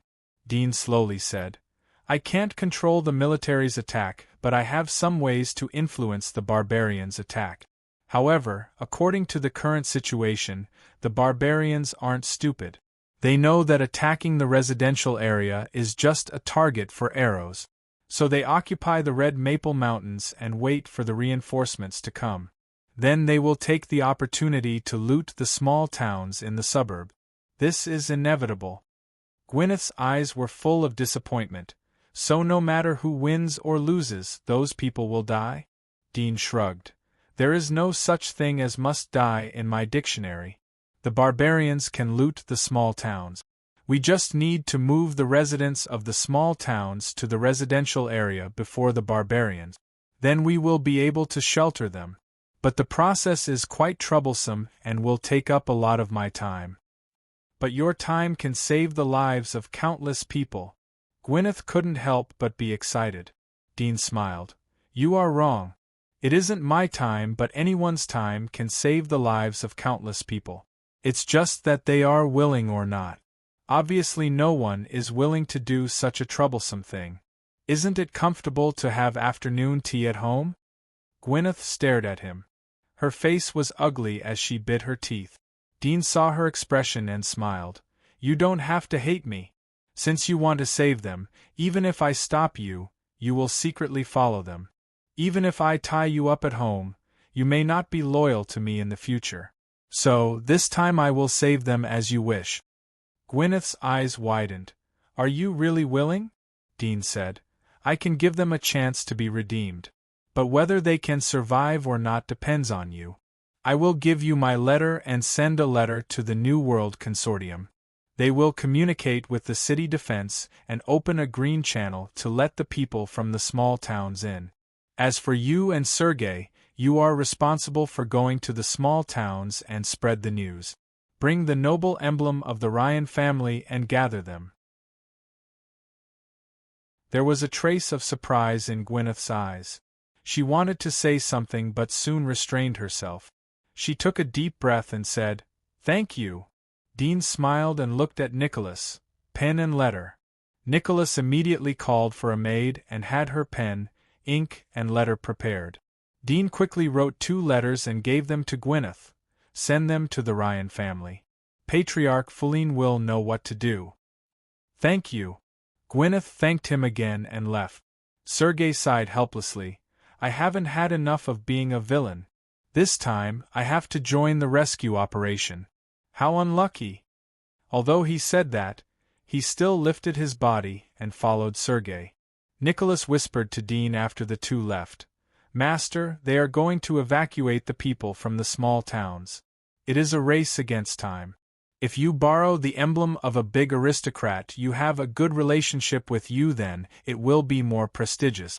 The Ryan family used to be a top aristocrat a few decades ago, but it has been declining for decades. After 2 generations of decline, their reputation has long been thin. I'm afraid that the people in the small towns won't know about them. There will inevitably be resistance and riot. I'm afraid that it will affect the efficiency of the rescue. Dean indifferently smiled. It's their business how much they can save. But it's our business who should be thanked after they are rescued. Do you want me to contribute and come up with ideas, but in the end it will be someone else who will be thanked? Nicotine was startled for a moment, his expression changing slightly as he hurriedly lowered his head. Young master is right. Dean looked at him. Nicholas felt Dean's gaze but didn't dare to look up. He felt the hairs on his body stand up. It was like a prey being stared at by a crocodile. His muscles were slightly stiff as he maintained a humble posture. After a moment he heard Dean's dull voice. This time we are going to hunt monsters outside the giant wall. You should keep up. Nicholas's heart shrank as he looked up at Dean. There seemed to be a kind of irresistible majesty in Dean's eyes. His face slightly changed. He almost forgot the words that were on the tip of his tongue. Fortunately, he had been a butler for many years. He hurriedly said, Master, I can't stand going outside the giant wall. Although I took the risk to take God's blessing, and my physique is barely comparable to an intermediate hunter. But I don't know anything about fighting. Moreover, I'm old and my endurance won't be able to keep up. If I go outside the giant wall, I will only drag you down. If I accidentally disturb the monsters and bring trouble to you, it will bring you suffering. I know that I made a mistake last time, but I have changed. Now I'm loyal to you wholeheartedly. I hope you can give me another chance. Dean slowly said, My words are like a burning fire. Only the ashes are allowed to stay. Nicholas's face turned ugly as he looked at Dean's deep eyes. He didn't dare to beg again. He kept sighing. His mind was searching for information about the outside of the giant wall. He was thinking about what to do in case of various situations. After a moment, Jean moved all the materials onto the mammoth carriage. Dean checked and confirmed that there were no mistakes. He went back to the hall and put on his hunter's armor. This was the latest model developed by the temple. They added the new material, plastic. The gloves and joints were connected by a tough, soft glue. It was more flexible and lighter. There was a thin layer of special refined glue on the chest and back that was vulnerable to attack.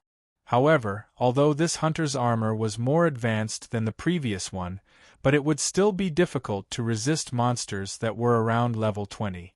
The industrial level of the armor was far from the level that the monsters outside the giant wall had been evolving for more than 300 years. Nicholas also put on the new hunter's armor that Dean had prepared for him. Dean told Jean to look after the house. He called Nicholas to sit with him in the carriage. The mammoth carriage followed the desolate road that was specially used for beast carriages and arrived outside the living area. After entering the suburbs, it headed straight for a stronghold. The area of the suburbs was very large. It was very far from the Red Maple Mountains, so there was no need to worry about the barbarians from the Red Maple Mountains. After a few hours, the mammoth carriage arrived at the fortress. Nicholas jumped out of the carriage and took out a medal from the soldier who intercepted him. It was the Silver Eagle Hunter medal. It represented the identity of an intermediate hunter. The soldier looked at it, then looked at the nicotine and said, "What's inside? Open it for me to check." Nicotine's face was cold as he said, "These are all my hunting tools. What is there to check? Do you think it is? Is there something fishy going on here?" The soldier said with an unfriendly expression. Nicholas sneered and took out another medal. "I'm a hunter of the New World Consortium. I was specifically ordered by Architect Dean to go outside the giant wall to hunt. Do you really want to stop me?" The soldier was shocked when he saw the medal in his hand. This is Mr. Dean's medal? Although he was just a fortress guard, but at least he could recognize the symbols of the superior. This medal belonged to a senior architect without a doubt. There was the word Dean on the back. He didn't need to think about it to know that it belonged to the genius architect who had been in the limelight recently. Nicholas coldly said, "How can this be fake?" The soldier quickly retracted his hand and smiled. "I didn't expect you to be Architect Dean's man. Do you need me to help you unload these things?" "No, these things are too heavy. I will directly use the carriage to drag them," Nicholas indifferently said. The soldier said, "This carriage is easy to be attacked by mutant beasts outside the fortress. What mutant beasts can attack it with me here?" Nicholas glanced at him and jumped into the carriage. "I'm in a hurry." "Hurry up." The soldier smiled and ran back to the fortress gate. He waved to his companion to open the gate. The mammoth carriage left the fortress under the eyes of everyone. Dean jumped out from the back of the carriage after more than 10 miles. He waved to Nicholas. Nicholas understood and hurriedly crawled to his side, putting on a smile and returning the 2 medals with both hands. Dean put it into his armor and let the coachman of the carriage go straight. The carriage had been bought by him. Even if it was sacrificed in the radiation zone outside the fortress, it didn't matter. As for the coachman, he would be sent to the underworld outside the giant wall. He didn't want the matter to be leaked to the ears of other consortiums if he was questioned by the courier station. The mammoth carriage was huge. It attracted the attention of mutant beasts after entering the radiation zone. Dudian sat on the head of the mammoth and let Nicotine kill it. With his physique as an intermediate hunter, it was easy for him to kill a few mutant beasts. But not all of these mutant beasts were small characters. There were many senior hunters who went out but disappeared in the radiation zone and were judged to be dead. It could be seen that there were some terrible mutant beasts, but the number was very small. It would only happen once in a decade. If he encountered it, he could only blame his bad luck. Chapter 325. Dudien's eyes lit up as he thought of something. He jumped down from the mammoth's head as the carriage approached. He looked at the 2 Knights of Light. "What are you doing?" One of the middle-aged Knights of Light didn't answer Dean's words. He looked up and down at Dean. He frowned. "Are you hunters from the New World Consortium?" "Yes. There have been frequent anomalies in the passage outside the giant wall. There are traces of giant monster activity outside. Are you going out to hunt?" I advise you to go back so that you won't be treated as a free meal by the giant monsters outside the passage." The middle-aged Knight of Light indifferently said. Dean smiled. "Thank you for reminding us. But we are under the orders of the consortium. We can't make our own decisions." "Humph!" The middle-aged Knight of Light snorted. "If you insist on going out, then don't blame me for not warning you if you lose your life." Dean was used to the sarcastic words of the Knight of Light. He smiled. "Then I will trouble you to help me open the passage." "Courting death," a young knight muttered in displeasure. Although his voice was a bit low, but it was obvious that everyone present could hear him. The other Knights of Light looked at Dean and Nicotine with a bit of disdain and ridicule in their eyes. A thin youth who was standing in the back stared at Dean suspiciously. He couldn't help but exclaim, Are you Architect Dean?" Dean nodded. "Yes, it's me." The middle-aged knight, the young knight and the others looked at Dean in amazement. They didn't expect that the famous genius would be standing in front of them. Although they were familiar with Dean's name, but they didn't have much free time to read newspapers.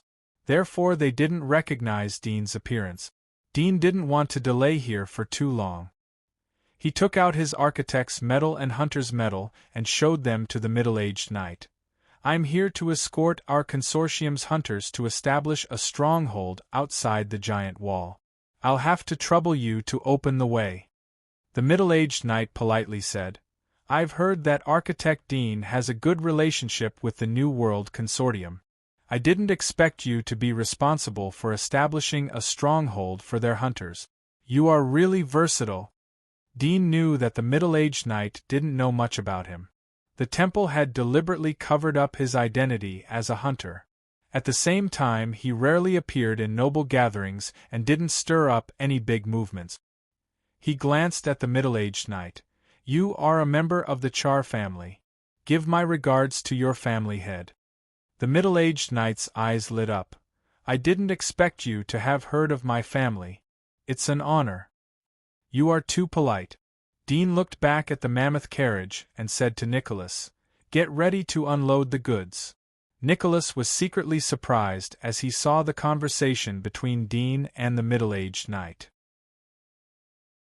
He had never seen the arrogant Knights of Light being so polite and humble to others. He nodded and turned to leave. The middle-aged knight looked at Dean and ordered the Knights of Light to open the passage door. "Architect Dean, this passage isn't safe. You have a distinguished body, so let the hunter do the rough work. We can't afford the responsibility if anything happens to you." Dean patted his shoulder. "Don't worry. I'll be back soon." The middle-aged knight smiled. He wanted to continue to persuade Dean, but Dean raised his hand to stop him. The middle-aged knight sighed and waved to the Knights of Light to assist Nicholas in unloading the goods. The shark spears rolled in coarse cloth were lifted one by one. The heavy weight made the Knights of Light speechless. They were full of curiosity but didn't dare to peek because Dean was standing next to them. Soon all the things were unloaded from the carriage. Dean asked Nicotine to move to the passage. After everything was piled up in the passage, he said goodbye to the middle-aged knight and entered the passage. He closed the heavy passage door.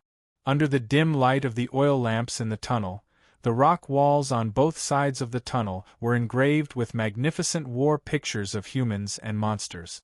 They looked slightly ferocious in the dark and overlapping light. In the middle of the tunnel, there were two beautiful and graceful goddesses who were staring at the people under the wall with smiles on their faces. Nicholas was full of curiosity as he came to the giant wall passage for the first time. Dean urged him. Both of them moved the shark spear to the exit on the other side of the passage. Dean took off the lock and sniffed along the gap. The air was filled with a very faint smell. It was mixed with the smell of Splitter. His eyes narrowed. Splitter really came here. Judging from the concentration of the smell, the latter shouldn't be here at the moment. Dean slowly opened the giant door. A narrow sky came into view. He looked around and saw a few huge dents on the ground.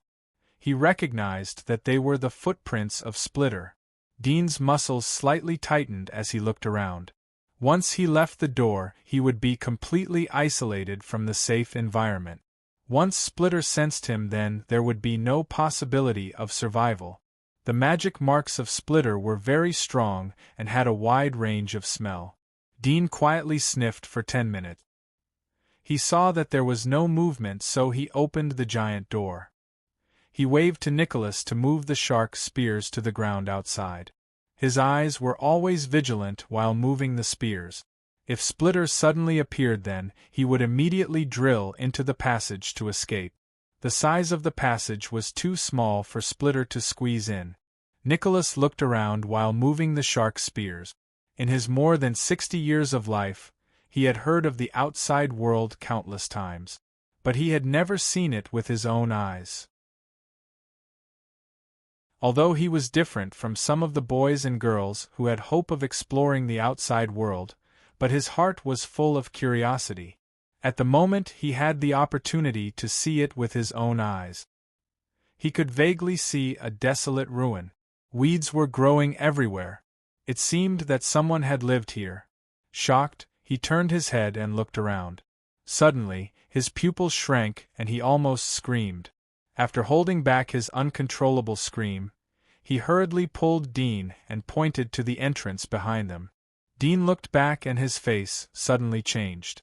On the towering wall behind the passageway, there were more than a dozen scratches that were several inches deep, crisscrossing each other. Each scratch was more than 10 meters long, some even more than 20 meters long. It was not hard to imagine what kind of giant creature had caused this damage. Dean took a deep breath. He was shocked by the destructive power of Splitter. He was shocked by the hardness of the giant wall. No wonder it was able to shelter humans for 300 years. It had been more than 300 years since he had awakened, but the giant wall was still intact. He had never heard the news that the giant wall had been damaged. Nicotine's shock was hard to conceal. He had heard countless stories about monsters, but he never thought that there would be such a terrible thing. He couldn't imagine the monster that had caused such long scratches. What kind of shape did it have? Dean gently put the shark spear on the ground and came to the front of the giant wall. He looked up at the lowest sharp mark. From the groove of the sharp mark, he could see the rough stone particles. The giant wall seemed to be made of stone. There was nothing special about it. But how could a giant wall made of sand and stone have such a high defensive strength? How could it withstand the attack of the monster for more than 300 years? Chapter 326. It's not ordinary sand and stones? Dean's eyes lit up as he used the dagger to scratch the giant wall in front of him. But he could only scratch out some fine sand and moss. He suspected that the sand was just dust over the years. Dean looked up at the scratches. He didn't continue to study the giant wall. With the current level of craftsmanship, he couldn't identify the composition of the giant wall from the basic structure.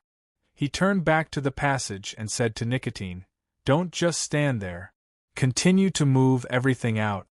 Nicotine's face turned ugly as he looked at Dean. "Master, are you going to hunt for this big guy?" Dudian nodded. "Correct."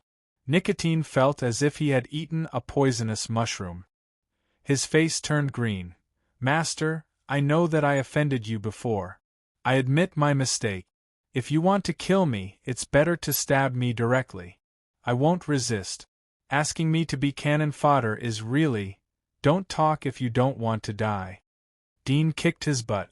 He didn't treat him as an old man in his 60s. "Hurry up." Nicotine jumped into the passage and looked back at Dean. He wanted to pull down the giant door and run away. But the idea lingered in his mind. He sighed and lifted the shark lance from the ground to Dean. Both of them cooperated and moved all the tools out of the passage.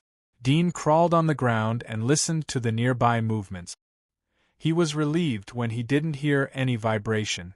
He said to Nicotine, "You wait for me here. If you hear any movement, then get into the passage to take refuge. Don't try to escape or you will die miserably." Nicotine's heart was pounding as he nervously asked, "What about you?" Dean took out two large bowl-shaped objects from one of the bags. These were suckers that he had made himself.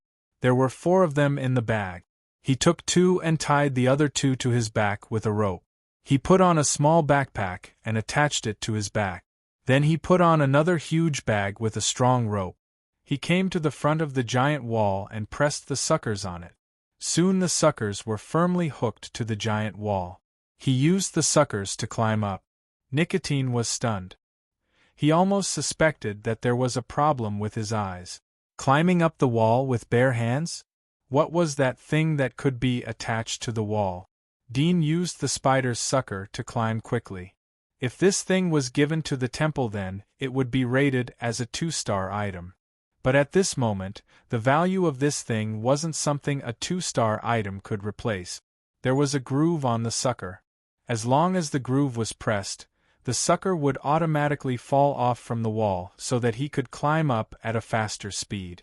In the blink of an eye, Dean climbed to a height of hundreds of meters. He maintained a relatively safe high speed, not daring to climb at full speed, lest he accidentally fell from the wall. If he fell from this height of 100 meters, his bones would be fractured. Not to mention the height of the giant wall was more than 100 meters. Just the visual estimation of the ground was more than 1,000 meters. If he fell halfway, he would die. Although he had considered using an air cushion, but if he fell from a height of 400 or 500 meters, then even an air cushion wouldn't be able to save his life. He had to rely on the suckers in his hands. Therefore, these 4 suckers were the result of repeated experiment. He had put a lot of effort in the aspect of abrasion resistance. In theory, it was possible to continuously climb a distance of thousands of meters. If I wasn't worried that the splitter would make too much noise, I would have directly made a hot air balloon with a jet gun. Then I would be able to easily fly up the giant wall. But there are still risks. The pressure of the hot air balloon at a height of 700 or 800 meters is too much for the current materials. Once it breaks, I would die faster. On the ground, Nicholas looked up at the figure flying away from the giant wall. He was completely shocked. With only 2 small tools, he was able to climb to such a terrifying height with his bare hand. It was simply unheard of. After a moment, Dean had climbed to a height of more than 400 meters. His right hand was sore and swollen. He estimated that his left hand was almost the same. Both of his hands grasped the suckers and slightly gasped for breath. He continued to climb up. Each time he would stick the suckers to the giant wall so as not to fall off. Nevertheless, when he climbed to 600 meters, Dean's left hand loosened and the suckers fell off. He was scared to death. Cold sweat instantly permeated his body.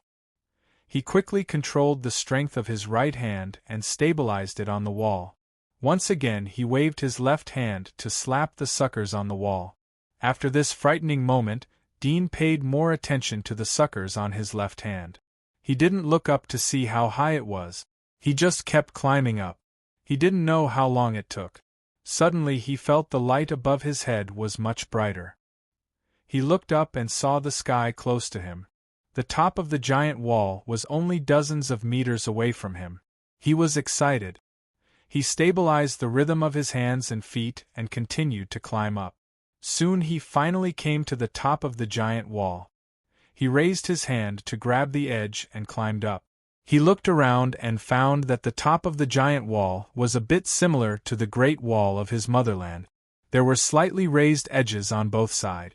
In the middle was a wide aisle of more than 20 meters. There were no weapons on it. It was very clean. Dean exhaled and looked up at the front. He suddenly had a feeling of overlooking all living beings. He opened his arms and felt the cold wind blowing on his face. His hair was curled back. He felt comfortable and comfortable. After experiencing the feeling of standing on the top of the giant wall for a while, Dean looked down at Nicotine. The distance of more than a kilometer was still clearly visible to him. He could even see Nicotine's beard. He smiled and unloaded the big bag he was carrying. There was a circle of finger-thick rope inside. He untied it and wrapped one end around a boulder on the edge of the giant wall. The other end was thrown down. The length of the rope was 1,200 meters. He calculated it according to the height of the giant wall. In order to avoid visual errors, he added more than 100 meters in length. Soon, the rope fell to the ground at Nicotine's feet. Nicotine looked up at Dean, who was overlooking from the top of the giant wall. The shock on his face was still difficult to calm down. He took a deep breath and picked up another huge bag on the ground. He tied it with the rope and stepped back a few steps. Dean saw him tied it and immediately pulled the rope. After a moment, the huge bag was lifted up. He untied the bag. There was still a rope inside, but it was not the previous lighter rope. Instead, it was a thick rope as thick as a wrist. It was extremely heavy. According to the law, Dean untied the thick rope. The thin rope was useless, so he threw it on the ground. After the thick rope was put down, Nicotine immediately bent the rope into a triangle shape and tied the shark spear to it. After he tied it, Dean pulled it up. After a moment, the first shark spear was pulled to the top of the giant wall, then the second one, the third one. After all 12 shark spears were moved to the top of the giant wall, the next step was to launch the super cannon. The super cannon was not assembled. It was wrapped in a coarse cloth. The rope was tied to the cloth. It was lifted to the top of the giant wall. Then the coarse cloth and the thick rope were thrown down together. The other small parts were also put into the cloth and lifted to the giant wall. As time passed, all the tools that were brought were carried to the giant wall. Dean threw down the thick rope. He was gasping for breath while looking at the distant wilderness. Suddenly, he saw a black dot coming from the distance. It was like an ant running at full speed. He squinted his eyes and looked at it. The latter was running closer and he could see its appearance. "It's it!" Dean's pupils shrank. He didn't expect that it would appear before he could use the splitter's plasma shell to lure it.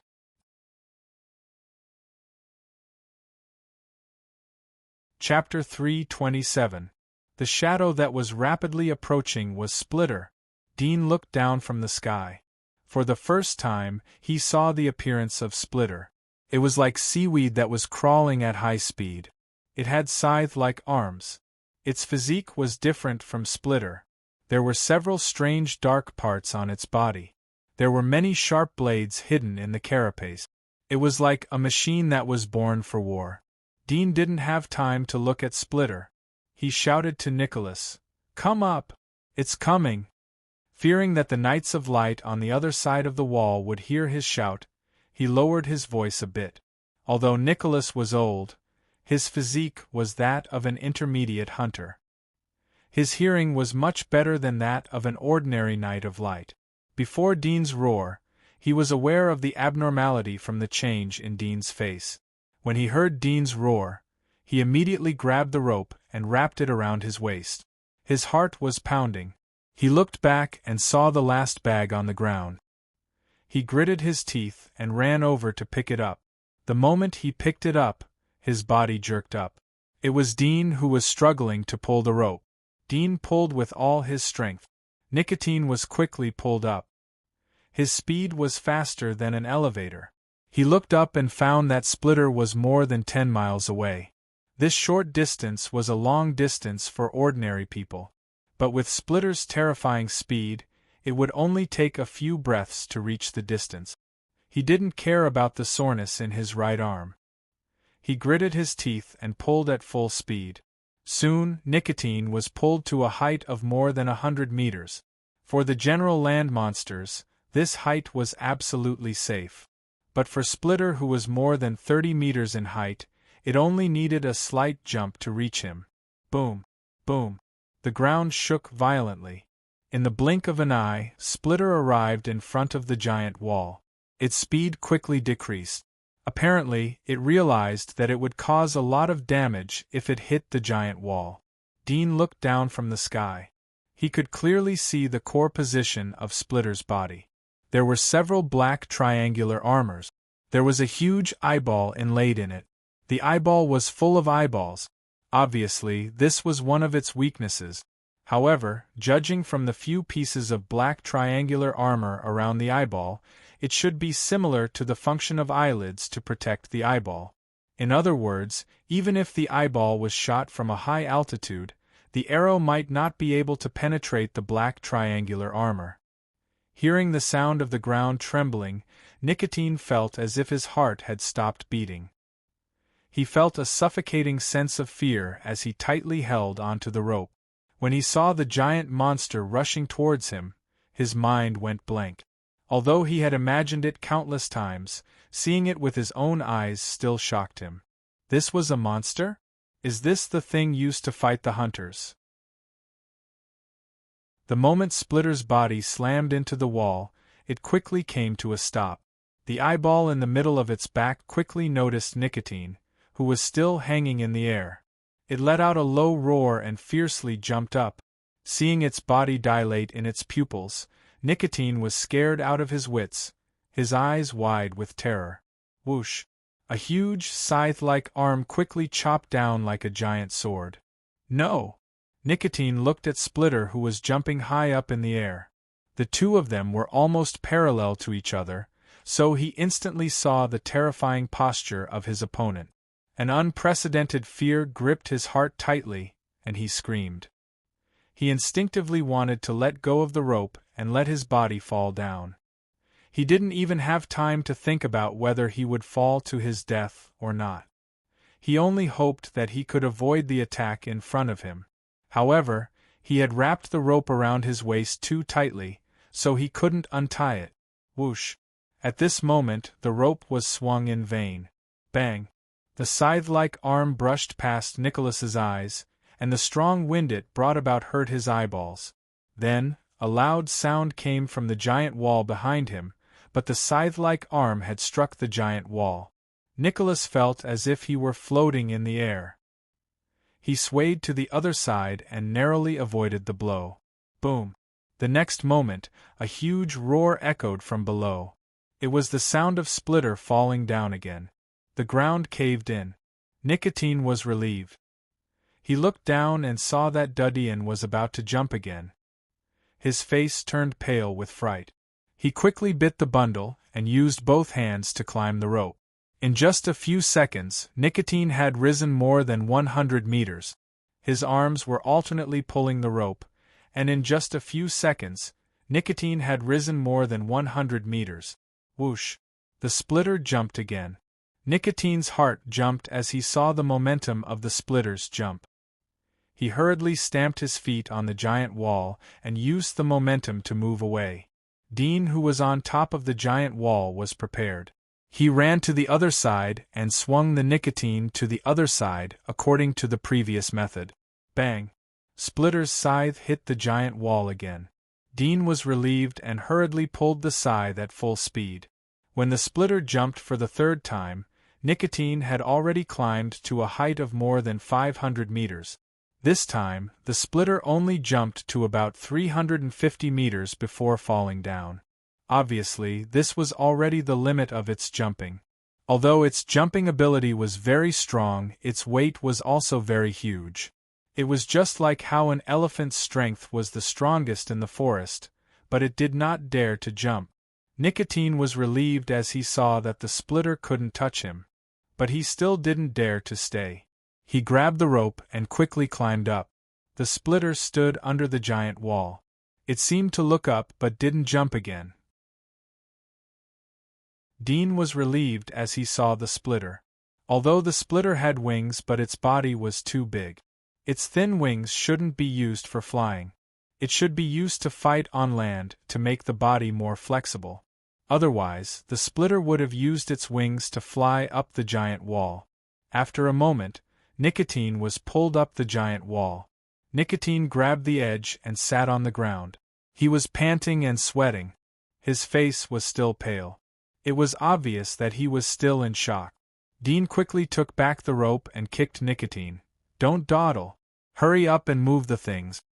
Nicholas sat on the ground and turned to look at Dudian. He saw that Dudian's left hand was torn by the friction of the rope. Blood was sliding down his index finger, but he didn't feel it. Nicholas's anger dissipated, but there was a complex look in his eyes. He stood up and said, "Thank you." Dean glanced at him. "Don't flatter yourself. I was afraid that the things in the bag would fall." Nicotine's mouth slightly twitched as he secretly smiled. He didn't say much as he carried the bag to the shark lance that was 100 meters away. He picked up the shark lance and said to Dean, "This guy is right below us. We can directly launch from here.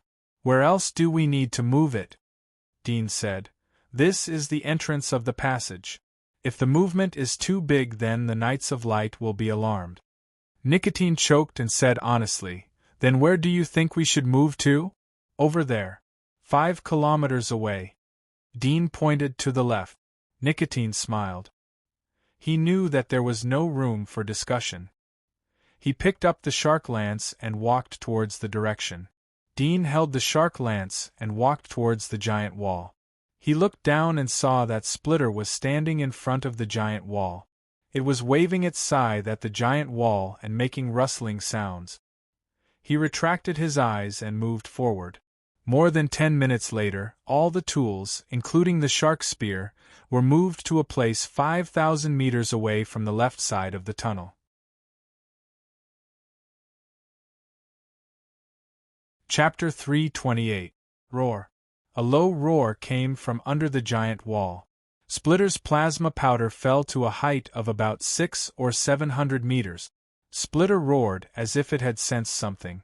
It turned around and ran towards Dean's position. The ground rumbled and trembled.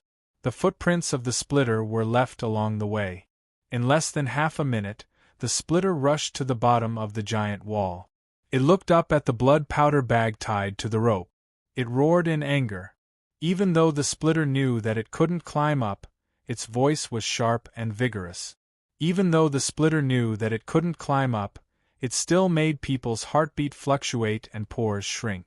Dean firmly grabbed the rope and descended vertically. According to the height shown by the previous nicotine jump, he hung the rope to a height of about 400 meters. He gently shook the rope to let the smell of the plasma powder spread out. At the same time, he deliberately tempted the nicotine.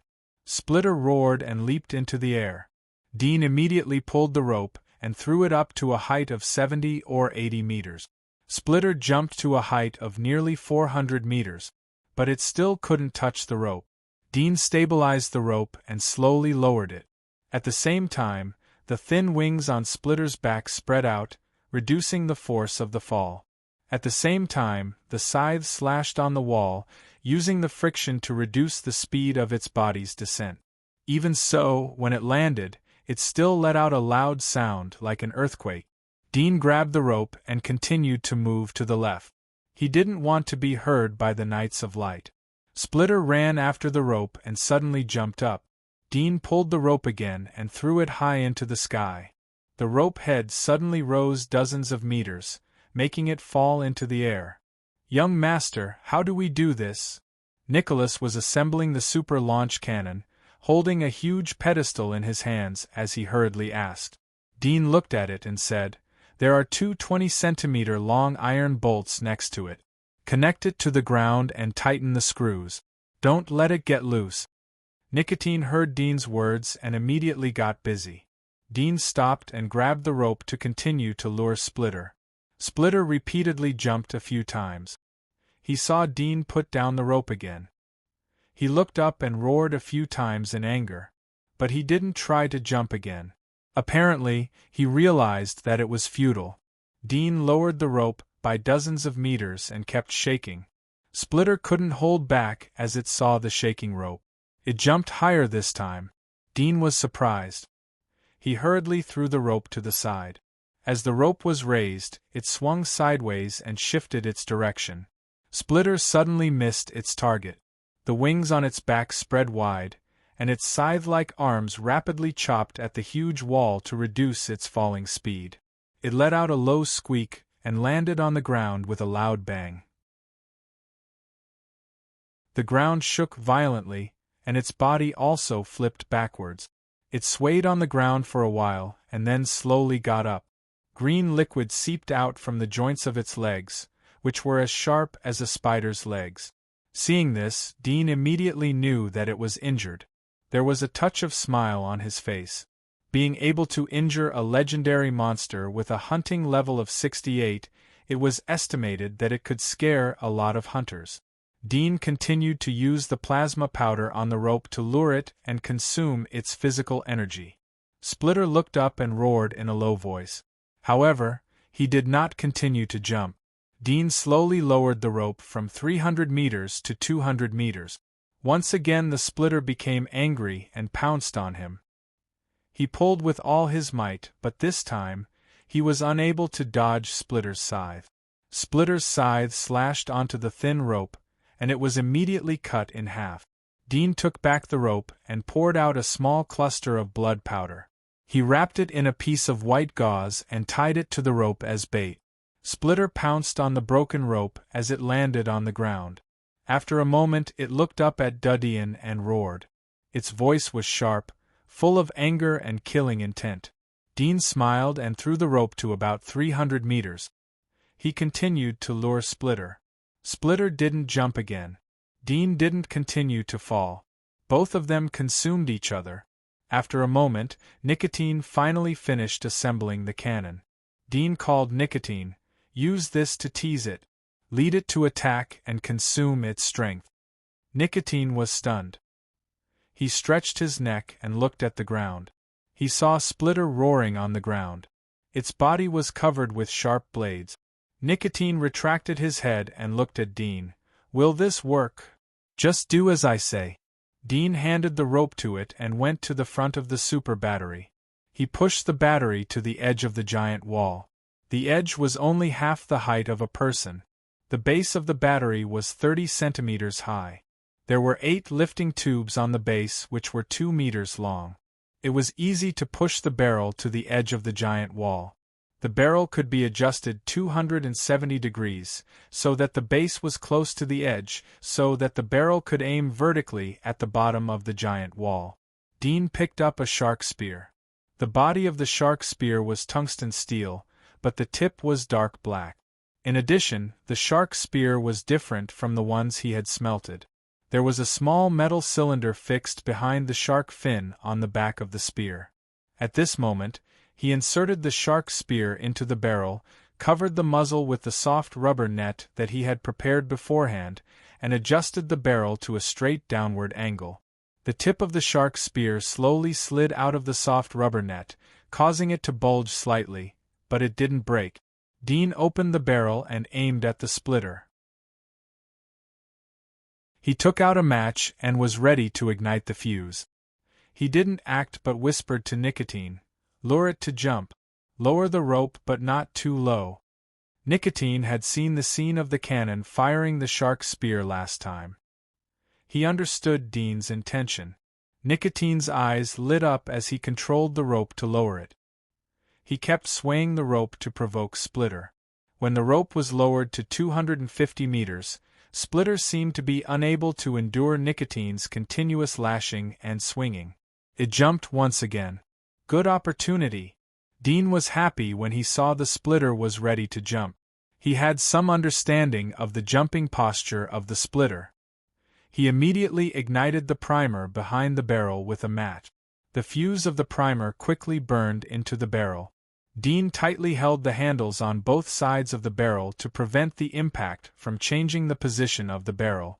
This kind of non-fixed barrel was more likely to be affected by the impact of the firepower and would deviate. Whoosh! Splitter jump! Bang! The muzzle spurted out a flame. Crash! At the same time, the sound of chains suddenly rang out. The tungsten steel shark spear broke through the soft rubber net in a flash and flew straight down. The chain and the round metal base behind the shark spear that was caught by the net were instantly blown out. The huge momentum pushed the tungsten steel shark spear forward at a high speed. At the same time, the momentum also tore the rope net that was holding the chain. Before the chain could scatter, it was pulled by the shark spear and pulled into a jet-black line. At the same time, the small metal cylinder tied to the back of Shark Lance. Under this strong pressure, a small hidden buckle at the front of the cylinder suddenly popped up, and the end of the cylinder fiercely spewed out a huge white wave of air. Steam jet. This was the run-up device that Dean thought of. If it was shot on the ground, it could make the shark spear fly for at least 50 meters. At this moment, with the help of gravity, the speed of Shark Lance's descent was extremely fast. With the help of the steam jet, it was like a black shark shadow, sticking close to the giant wall as it swam downward. In an instant, it had crossed over 1,000 meters of the giant wall. All of this happened in the blink of an eye. At the moment, Splitter had just cut the rope and was falling down. Whoosh! The tungsten steel shark spear whistled towards the shark spear. Splitter shrieked in the air, as if he had felt the coldness of shark spear's attack. He raised his scythe-like arms in front of his body, while the other 4 scythe-like arms were slightly spread out, as if he was going to attack Shark Spear head-on. The moment the two collided, Splitter's 4 scythe-like arms fiercely chopped down with the force of 10,000 caddies. However, the weight of the Shark Spear, the momentum of the full-speed launch, and the power of the steam jet had long since reached an extremely frightening level. The destructive power it carried was far beyond Splitter's expectations. Puff! The scythe-like arms were shaken off. The tungsten steel shark spear instantly pierced through the scythe-like arms in front of its body. Its falling body was unable to adjust its falling posture. It fiercely smashed to the ground. Dean's calm expression revealed a pleasant surprise. He didn't expect that his first attack would be successful. He didn't check the injuries of Splitter. He quickly loaded the second shark spear. The whole action took less than 3 seconds. He had carried the second shark spear to the side when he had launched the first one. It was convenient to load the second shark spear. He rubbed the match and ignited the ignition. He grabbed the barrel and aimed at Splitter.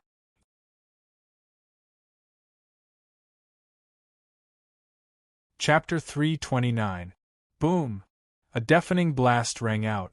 A black shark shadow swept out from the muzzle of the cannon. The chain was pulled into a straight line in the air as it rushed out furiously. Dean only felt a slight buzzing in his ears. His oversensitive sense of smell suddenly smelled a pungent smell of gunpowder, which made him frown slightly. His eyes were fixed on the black giant shadow that was moving quickly on the giant wall. His heart was tightly raised. The speed of the tungsten steel shark spear was very fast. In just 2 seconds, it had covered a distance of more than 500 meters. If it was shot horizontally on the ground, then the speed would sharply decrease after the initial range. But at this moment, the shark spear was flying faster and faster with the help of its weight and the steam nozzle. It was almost close to the speed of sound.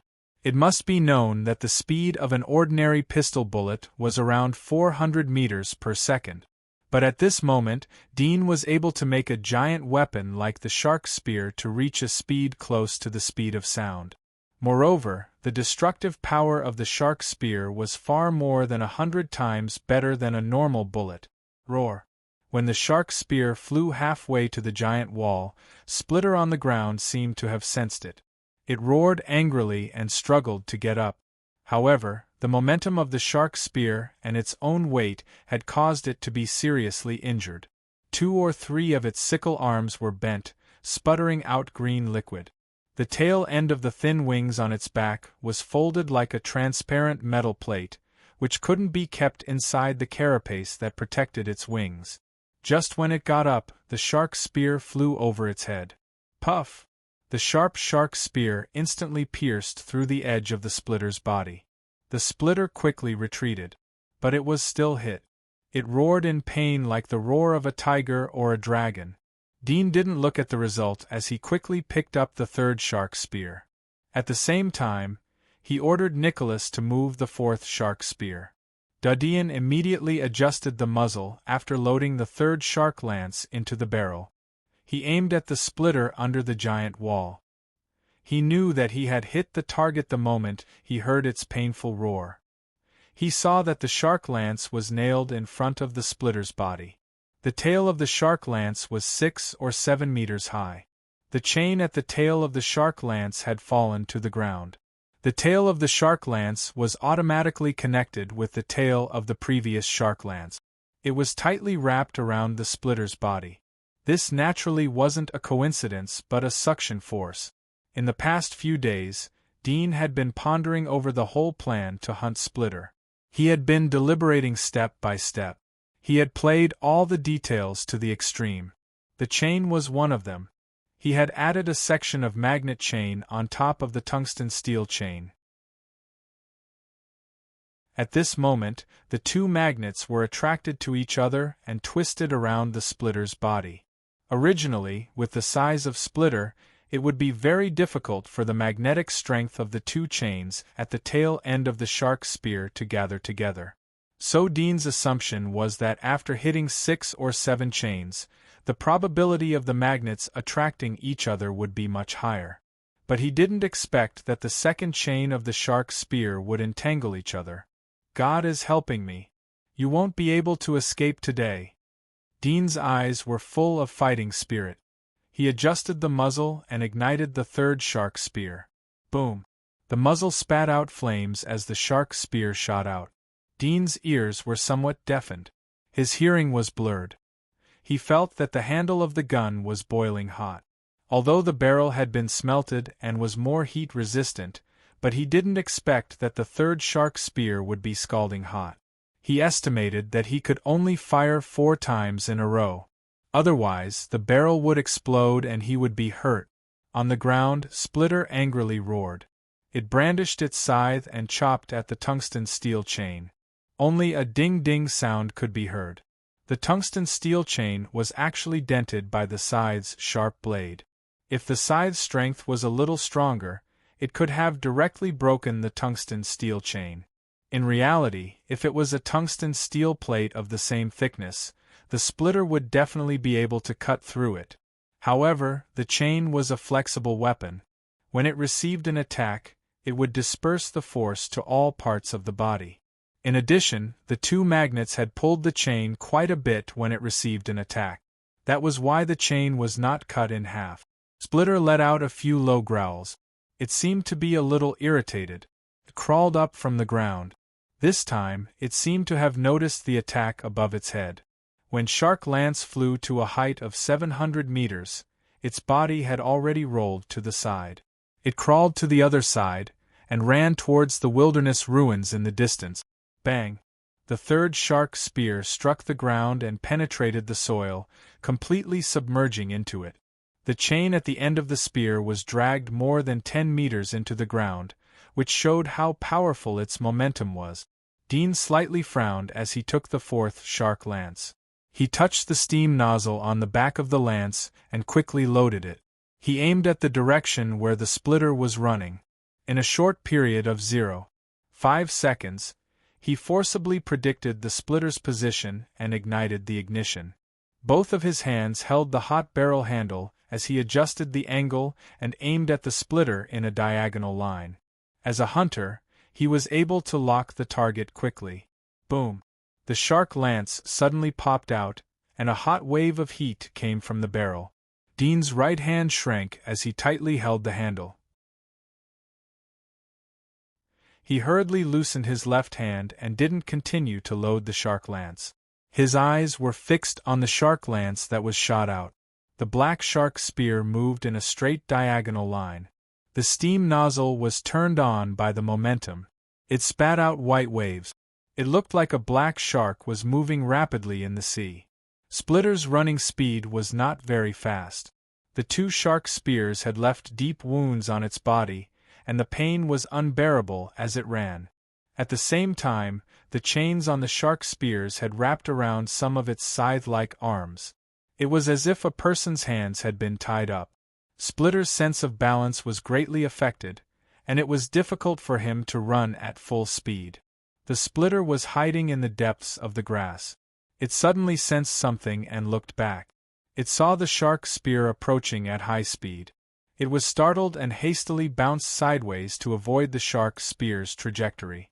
After the previous attacks, its intelligence had determined that Splitter could only attack in a straight line. However, it had miscalculated this time. Just as it tried its best to jump to the side, the shark's spear suddenly made a slight turn and chased after it. Splitter was so frightened that it started to flee in panic. However, the more it ran, the closer the shark's spear got. If it had stopped on the spot, it would have been able to dodge the shark spear's attack and let the shark spear hit the ground in front of it. However, most land creatures had little experience in defending against attacks from the sky. Even Splitter was no exception. As a result, the faster it ran, the closer the shark's spear got. All of this happened in the blink of an eye.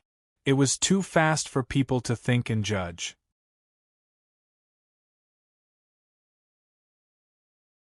Chapter 330. Dean was overjoyed as he saw this scene. He couldn't wait to load another shark's spear to chase after the Splitter. But he calmly restrained himself. If he continued to fire, the barrel was likely to burst. Nicholas, who was next to the battery, looked at the Splitter thousands of meters away from the giant wall. His eyes were full of shock. He didn't expect that such a terrifying giant monster would be so embarrassed in front of this boy.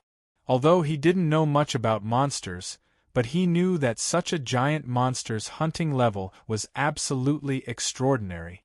Otherwise, people like Dean, who was close to a senior hunter's physique, wouldn't be so cumbersome to prepare a lot of items and carefully rely on such a natural terrain advantage to attack. What shocked him even more was that Dean had assembled such a terrifying weapon. Coupled with the tungsten steel spear, its destructive power was simply terrifying. He couldn't help but think that if such a weapon was installed on every fortress inside the giant wall, then how could the barbarians dare to invade? However, in addition to the weapon, what made him feel the most was Dean himself. He had never seen such a terrible person, not to mention that the latter was just a young boy. Previously, he clearly saw that when Dean was loading the shark spear, he deliberately adjusted the angle of the metal cylinder on the shark spear. At that time, he had some doubts, but when he saw the shark spear being shot, he realized that it was Dean's masterpiece. Insidious prediction and calculation. In just a few seconds, his perception of Dean had once again undergone earth-shaking changes. Before, he thought that Dean was a mature and talented architect. For this age, he was a rare character. But at this moment, no matter how he looked at Dean, he felt that the latter was like a devil in human clothes. This terrible calculation and coldness, as well as the extraordinary wisdom to forge terrible weapons, were by no means possessed by human beings. In the pair of calm eyes, there seemed to be a deep evil aura, overlooking everything. He couldn't help but feel regret in his heart. He shouldn't have exposed his ambition too early and offended such a monster. At this moment, looking at the ferocious giant beast that was 1,000 meters away and struggling with its whole body wrapped in chains, his heart felt cold and his limbs went cold. He stared blankly and was speechless. "Give me the bow."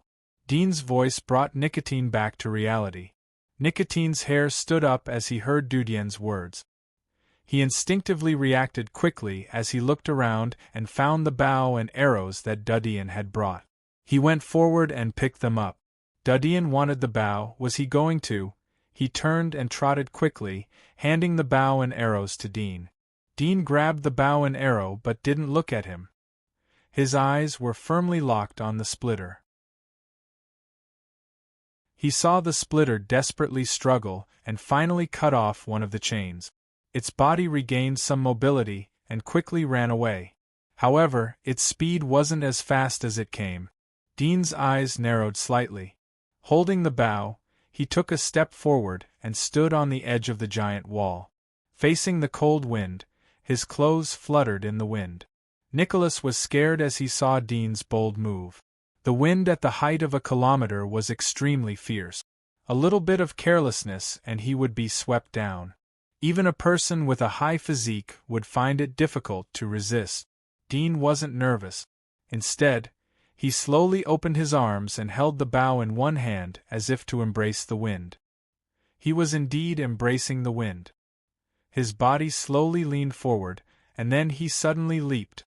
Whoosh! Dean's body quickly fell down. Nicotine's heart almost jumped out of his throat. He couldn't help but scream.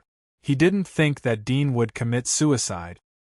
He rushed to the edge and stretched his head to look down. He saw that Dean's body had shifted to the front. The bow in his hand was relatively heavy. His jumping posture quickly changed to head down and feet up. Nicotine's mind went blank. A moment ago he was afraid of Dean, but now he was committing suicide in such a way? He couldn't figure it out, but it was the truth. Dean, who was falling about 100 meters down, suddenly had a semicircular cloth appear under his armpits. His falling speed was greatly reduced, and he was gliding forward. If people from the old era saw this scene, they would be extremely familiar with it. This was the gliding equipment of extreme sport. But at the moment, Dean was using it to hunt monsters. Nicotine's eyes almost popped out of their sockets as he stared at the scene in front of him. A person was flying? Whoosh! Dean opened his arms. He was a little nervous. This was his first flight test. It was the first time he used it in actual combat.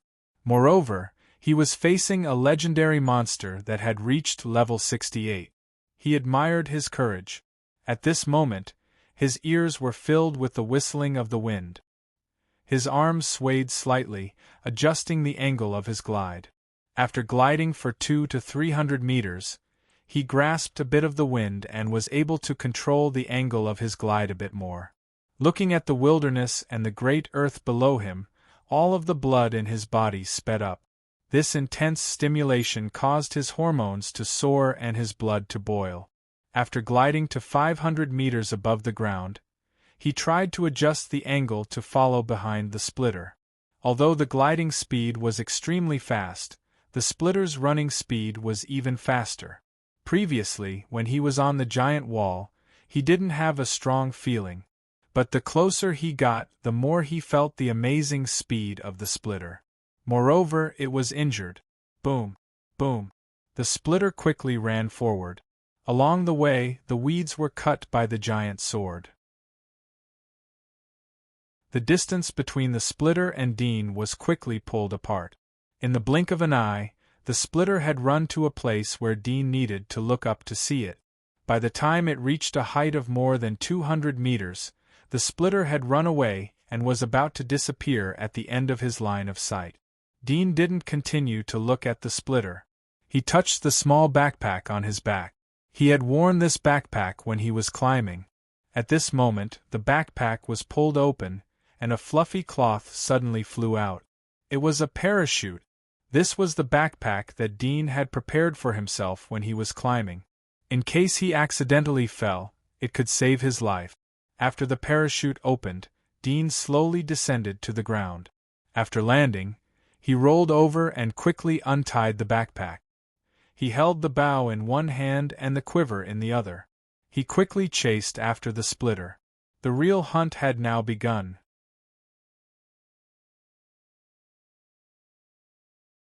Chapter 331. Whoosh! Dean was nervous as he followed the trampled ground. After all, the splitter could smell his scent. It could turn around and kill him at any time. It would be absolutely difficult for him to escape on land. However, he had the courage to come down to track the splitter because of another consideration. For the splitter, he was just a small character. Moreover, the unknown enemy was in the direction of the giant wall. So the probability of it turning back was very low. Dean didn't need to worry about encountering other monsters as he chased after the splitter. After all, the movement caused by the splitter was too strong. As the hegemon of this generation, the monsters should have formed a fear reaction when they smelled the splitter's scent. Dean didn't encounter other monsters after chasing for more than 30 kilometers. He thought that the splitter had been in front of the giant wall several times. The monsters of this generation should have been treated as snacks by it. Dean gradually reduced his speed after chasing for more than 10 kilometers. He took out the undead powder and sprinkled it on his body. Although the splitter wasn't picky about the meat species, but the main purpose of the undead powder was not to cover his human scent, but to cover his own scent. He didn't want the splitter to detect that the smell on his body was the same as the one it smelled in front of the giant wall. Dean stealthily touched the ruins of a high-rise building. It was a 4-story residential building that had cracked and crumbled. The tiles on the wall had long fallen off and were covered with green hairy moss. He immediately smelled the smell of blood-sucking rats, the smell of decaying corpses, and the smell of decaying corpses. However, this smell of decay was different from the smell of decaying corpses. It belonged to the smell of decaying corpses that had died. The subtle difference could only be distinguished by experience. Dean quickly climbed to the top of the residential building. He stepped on the wall and almost lost his balance and fell down. Dean instinctively bent down and looked into the distance. He saw a figure more than 30 meters high. It was crawling in the middle of a ruined street. The surrounding buildings had long collapsed and were buried in vines and weed. Splitter was lying on the ground, gasping for breath. Its body was tangled by the tungsten steel chains. Green liquid and blood kept seeping out from the places where the shark spears were pierced. Dean's eyes flashed. He didn't expect the splitter to be so tenacious. Only he knew the real killer move of the tungsten steel shark spear. It wasn't its destructive power but the large amount of venom inside the shark's spear. Dean bought 3 different kinds of poisons from the temple during the days when he was making the turrets. They were the most poisonous drugs that had been researched by wood architects. He bought 100 pounds of each type of poison every day. In a few days, he bought more than 1,000 pounds of poison. If it weren't for the fact that the antidotes for these poisons had already been developed and that they weren't instant poisons, the sale of these poisons would have been banned in the temple long ago. Dean specially forged 6 shark spears that were loaded with poison. The tip of each shark spear was filled with mercury. Behind the mercury was a thin layer of metal. The body of the shark spear was filled with poison. The reason behind the shark spear was the same as his mercury arrows. They were made using the explosive method of the old era. When the shark spear pierced into Splitter's body, the highly dense mercury inside the spear's tip would instantly break through the spear's tip and pour into Splitter's body. Once the mercury broke through the hole, the poison inside the spear would also flow out and seep into Splitter's body. If the poison directly poured into some important body parts, it would have an unexpected effect. After all, these poisons were all top-notch poisons that he had never banned from selling. Some were in the form of powder, and some were in the form of liquid. No matter what kind of poison it was, a sesame-sized one would be able to poison an ordinary adult strong man. If the poison wasn't treated for a long time, it would certainly be fatal. If it was directly injected into the blood vessels, then, even if it was a slow poison, it would instantly take a person's life. However, at the moment the splitter was attacked by 3 shark spears. The shark spears had pierced into its body, but it still had some strength left. The tenacity of its vitality was really terrifying. Is it because the mercury didn't penetrate the spear tip and the venom didn't pour into its body? Dean couldn't help but doubt. He silently calculated the time when the 3 poisons would take effect. He wanted to use these poisons to exhaust the splitter to death. If he couldn't exhaust the splitter to death, then he would have to run away.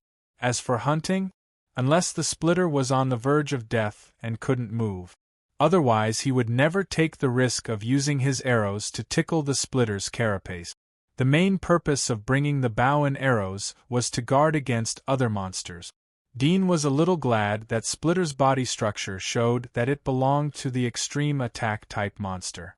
All of its limbs were sharp blades, which caused its defense to be far inferior to other monsters of the same level. If it was like the guardian of the 8 legendary monsters, then he would have to give up. It was estimated that even if he made a tank or cannon, it would be difficult to hurt that monster. Time ticked by. The splitter was lying on the ground to rest. It seemed that it was unwilling to move. Dean looked at it from afar. He wasn't sure if it was tired and resting or if it was exhausted by the venom. After waiting for a long time, he couldn't help but want to pull the bow and shoot to see its reaction. But in the end he held back. If the splitter was just resting, then his action would undoubtedly be courting death. He could only continue to wait and observe. This was a problem that most hunters would encounter during hunting, and he had to solve it. The time for the 3 poisons to take effect in the human body is 4 hours, 10 hours and 18 hours respectively. Dean's eyes flashed slightly. Its physique is completely different from that of a human. Humans' poison time is completely useless. Father said that if we use mismatched data as a reference, the result will inevitably be a failure. I have to test it, but I can't use the bow and arrows. He thought for a moment and suddenly remembered that there was still a small cluster of Splitter's blood powder in his armor. His eyes suddenly lit up. He turned around and returned to the residential building. In the absence of electricity, the building was dark even in broad daylight.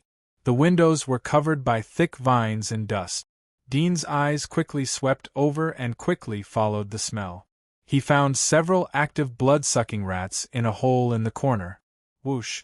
He quickly jumped over and grabbed a blood-sucking rat. He pinched its neck so that it couldn't bite his wrist. After the blood-sucking rat was caught, its companions were scared and immediately shrank back into the hole. They ran straight to the next floor. Dean didn't pay attention to the other blood-sucking rat. He grabbed the squeaky rat and went back to the roof. He took out the rest of the blood powder and tied it to the neck of the rat. The blood powder was wrapped around the back of the rat's neck to prevent it from being torn off by its claws. The rat squeaked anxiously.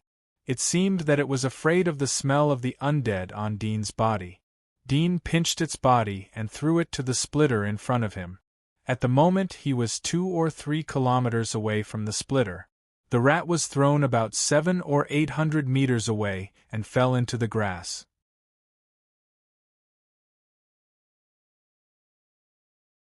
Chapter 332. Squeak. The blood-devouring rat fell into the grass, which was denser than its surroundings. The blood-devouring rat rolled 7 or 8 times after falling into the grass, but it did not die on the spot. It grimaced in pain as it screamed and rolled its body, trying to get up. However, one of its legs was broken, and it could not stand firm even after trying several times. In the end, it could only crawl on the ground and slowly drag its body towards a patch of grass to the side. Dean shrank his body to the edge of the bungalow.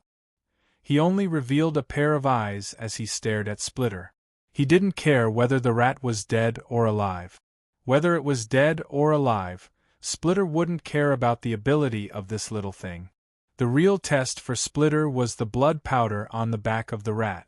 There was only the sound of the breeze. Dean held his breath as time passed.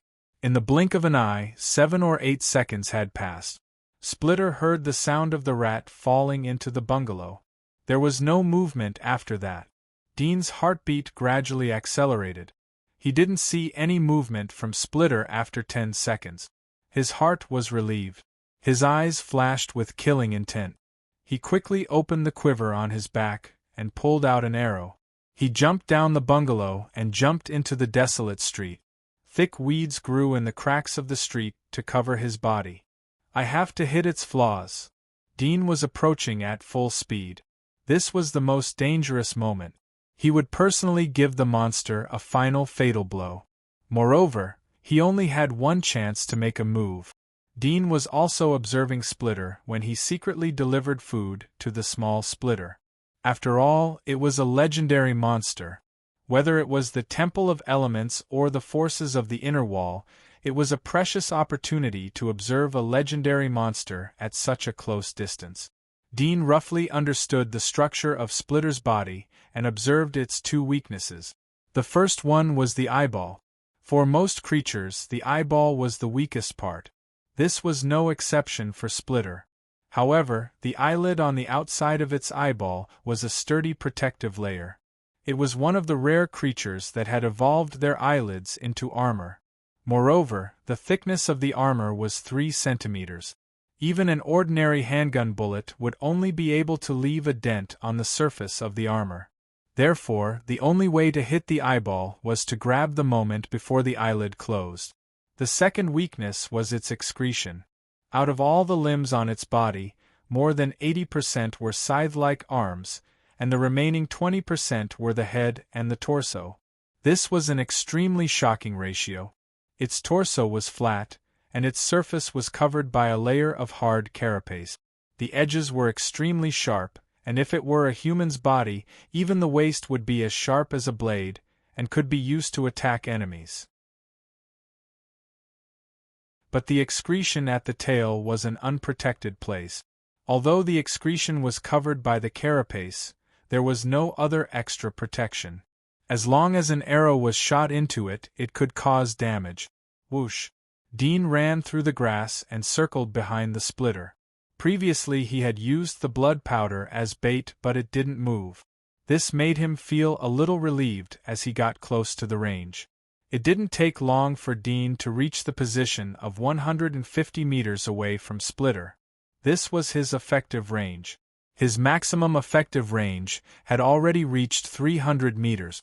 However, his destructive power was at its peak at 150 meters. Moreover, the accuracy was also the highest. Dean bent down in the grass, looking at the 30-meter tall giant in front of him. If the latter counterattacked, he would die. He could not help but feel nervous. His whole body was tense, his muscles were tense, and he did not dare to breathe. Dean moved a few steps to the left and right to adjust the angle. From here, he could see that the tail of the splitter was hanging on the ground. There were messy scythe-like arms on both sides of the torso. There were several attack angles from which he could shoot the tail of the splitter in a straight line. He picked the best angle and put an arrow on it.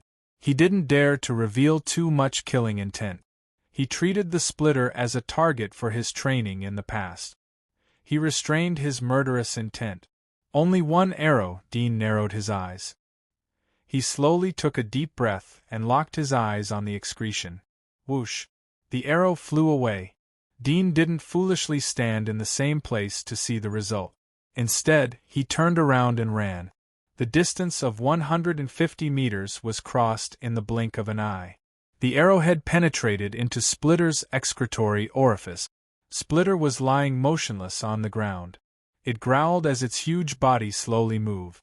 It turned its head and saw Dean rushing through the grass. It roared and chased after him. Dean's face changed. He didn't expect it to have such a powerful physical strength. He quickly shot an arrow at a tall building in the distance. There was a rope tied to the back of the arrow. He dragged the rope and swung to the back of the tall building. He turned around and continued to run. Bang! The body of Splitter crashed into the tall building. Dean didn't run in a straight line. He jumped into a gap not far away. It must be known that this place used to be a city. There were dark sewers and subways under the ground. Dean jumped straight into the gap. After the high-temperature radiation of the Black Death season, the water had long dried up. It was a subway station. Dean was not surprised. He had seen the roadside sign covered with moss and dust in the grass. Although the writing on it was blurred, there were still some traces left, so he recognized it. He looked up and saw a black steel dragon in the distance. It was the subway. Dean was not surprised to see the subway stop at the platform. He immediately ran towards it. Before he attacked Splitter, he had perceived the surrounding environment. The smell of decay was very strong. It was obvious that there was a subway stop at the platform. Otherwise there wouldn't be such a strong smell of decay. Bang! Dean went into the subway through the window. The subway was dark. There were 2 rows of seats with corpses lying on the ground. Most of them were bones covered with thick dust. The flesh and blood had long decayed over the years. There were also some dried corpses lying on the ground. Their skin was wrinkled. They looked like 80-years-old people. There were patches of brown spots on their skin. Their cheeks and clothes looked like those of young people in their 20s. Dean's eyes turned cold as he saw the corpses. He didn't go near them. He ignored them and ran straight to the subway. The corpses suddenly opened their eyes and reached out to grab Dean as Dean passed by. But Dean's speed was too fast, so they caught nothing. The next moment, all the corpses stood up one by one like evil spirits. Their wrinkled faces were incomparably ferocious as they growled and chased after Dean. Dean saw that these guys were alarmed. He sighed in his heart. Although he had smeared the undead powder, but he was too nervous when he was attacking Splitter. His sweat had caused his smell to overshadow the smell of the undead powder. So he couldn't fool them. The monster Atlas says that the undead are afraid of fire and will follow the light. When it is dark, they will follow the sound. When it is silent, the undead will sleep. Dudian ran all the way and found that there were 7 or 8 undead sleeping in each subway carriage. Due to the lack of light and food for a long time, their skin was shriveled and they were seriously dehydrated. With the appearance of Dean, all the undeads sleeping in the subway woke up and roared as they chased after Dean. Dean took out the undead powder and continued to smear it on his body. Rumble! Outside the subway, a loud noise could be heard. It was Splitter. Its huge body squeezed into the subway through the gap. Bang! Dean felt the subway under his feet slightly vibrate. He could not help but be aghast. He could only hear a harsh creaking sound coming from behind. It was like nails scratching a metal plate. It was a sharp friction sound. Dean couldn't help but think that Splitter wouldn't cut off the subway, right? With the sharpness of the latter's scythe arm, it wouldn't be difficult to cut off the subway. Dean didn't dare to stop and continued to run. Some of the revived undead roared and rushed towards Splitter after smelling the smell of Splitter. Some were still chasing behind Dean. These undead were fearless. Soon more than a dozen undead gathered in front of Splitter. They bared their fangs and brandished their claws at the behemoth. Splitter roared and waved its sharp blade to cut off the undead that were running towards it. However, some of the undead that weren't beheaded were still crawling towards Splitter. Splitter didn't pay attention to these little guys. It waved its scythe arm and cut the subway into several pieces. It roared twice but didn't continue to move forward. It just crawled on the ground. A large number of undead ran out of the subway. They smelled the blood flowing out of Splitter's body. They were like sharks that smelled fish. They were excited and rushed towards Splitter. The 2 slender scythe arms on the back of Splitter gently moved and easily pushed away the undead that were rushing towards it. The body of the undead was cut into 2 pieces. Dean ran along the subway all the way to the other end of the cab. He kicked the door open and saw 3 corpses lying on the ground in the cab. They had accumulated a thick layer of dust.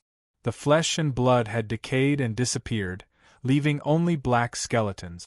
There was a figure wearing a military cap sitting on the seat of the subway. Dean walked over to the driver's seat. The figure slowly turned the seat and looked back. It was a shriveled face. The other half of the face seemed to have been bitten off by something, exposing teeth and cheekbones.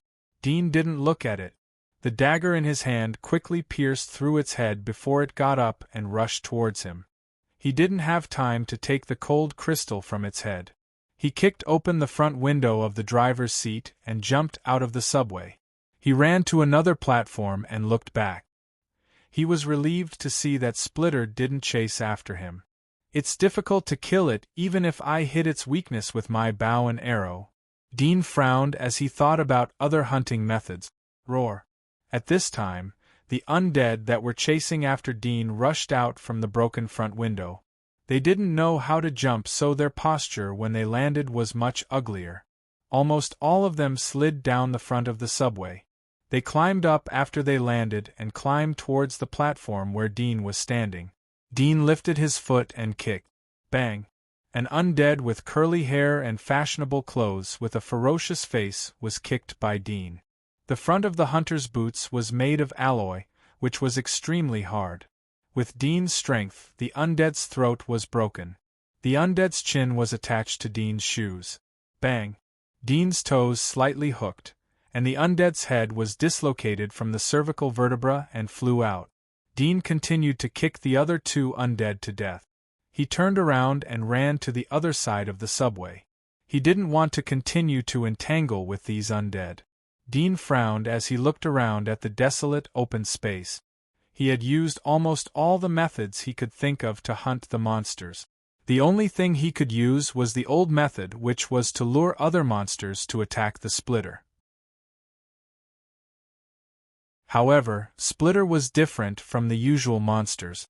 Even if it was an injured monster, its level 68 hunting rank was far higher than any other monster in the area. Even the strongest monster in the area could be easily killed by Splitter.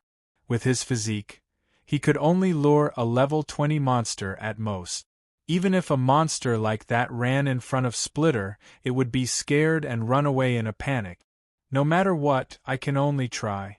Maybe I can lure a few bold ones. Dean thought about it and finally decided to use the old method. Whoosh! He turned around and ran in the direction of a scent that was more than 10 miles away from where his sense of smell had picked up. In the blink of an eye, he arrived in front of the smell. It was a black figure that was nearly 4 meters tall. Its whole body was covered with sharp hair. It looked like a giant wild boar. There were 6 or 7 curved white tusks in front of its protruding mouth. Snow-tooth monster pig, level 24. Dean immediately recognized the information of this monster. This was one of the more popular monsters among the nobles. The tusks on its body were the favorite collection materials of the nobles. Many noble families had carvings of the snow-tooth monster pig's teeth. Its speed should be faster than me. I can only take the risk. Dean took a deep breath and shot an arrow from more than 600 meters away. The arrow fell halfway, but the movement was sensed by the snow-toothed pig. It saw Dean, who was 600 meters away, waving at it. A fierce look appeared in its eyes, and it roared as it rushed over. Dean immediately turned around and ran. Rumble! The snow-tooth monster pig was like a tank. The ground shook as it ran. When Dean looked back, he found that the speed of the two was rapidly closing. He couldn't help but jump in fright. He hurriedly turned around and ran.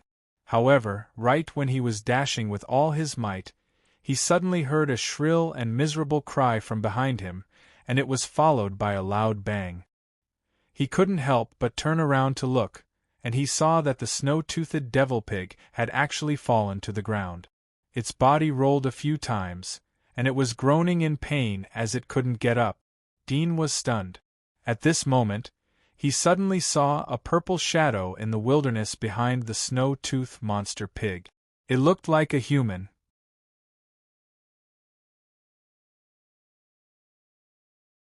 Chapter 333. Dean was slightly stunned as he looked at them. The girl's skin was snow-white, and her soft, jet-black hair complemented her fair skin.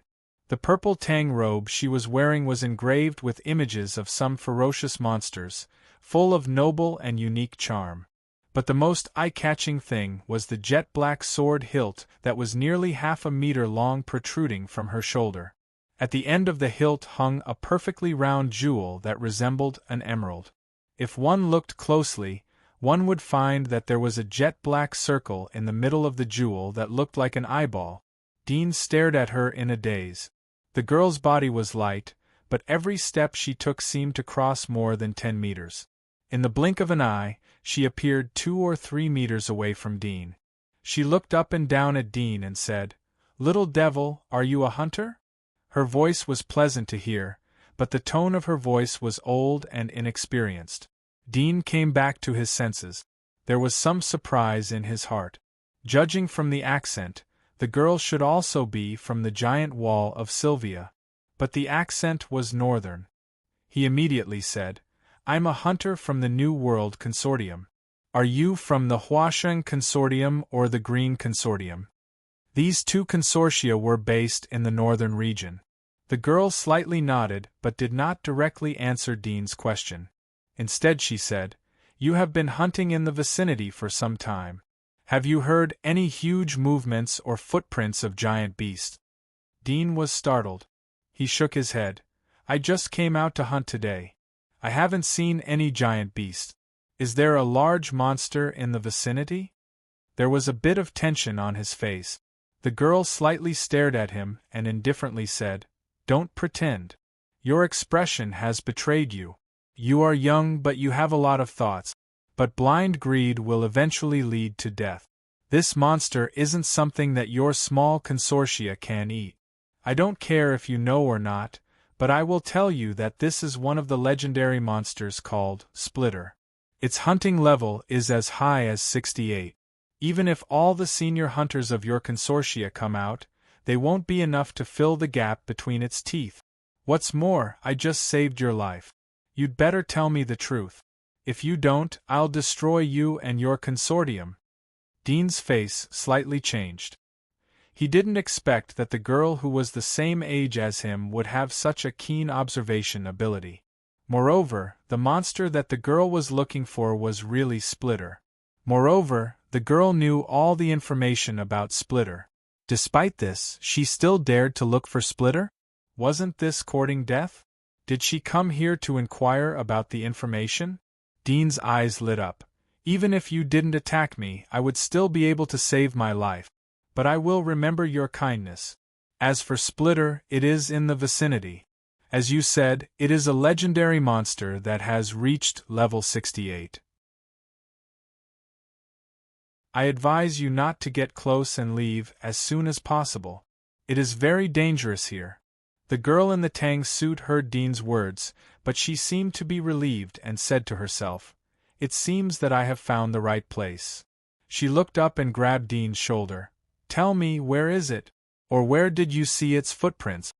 Dean showed a sincere look. "You should go back. Even if you find it, it is moving around and has no fixed residence. Maybe tomorrow it will go out into the wilderness." "I don't like to ask twice. Are you going to tell me or not?" The girl's face turned cold as a trace of coldness flashed in her eyes. Dean saw her expression, and suddenly felt a sense of danger. His whole body was slightly cold. He was shocked in his heart. This girl's strength was a lot higher than his own. She was even stronger than Glenn. She should be at the top of the senior hunter level. She was able to defeat the level 24 snow-toothed boar from far away to prove this point. "All right, I will take you there." Dean immediately gave in. There was no law and order outside the giant wall. If he was killed, he would be killed. There was no way to pursue it. If his skill was not as good as others, he could only admit defeat. "Humph!" The girl snorted and pushed away Dean's body. "Hurry up. If it runs away, you will be ready to sacrifice to my blood vessel." Dean smiled slightly.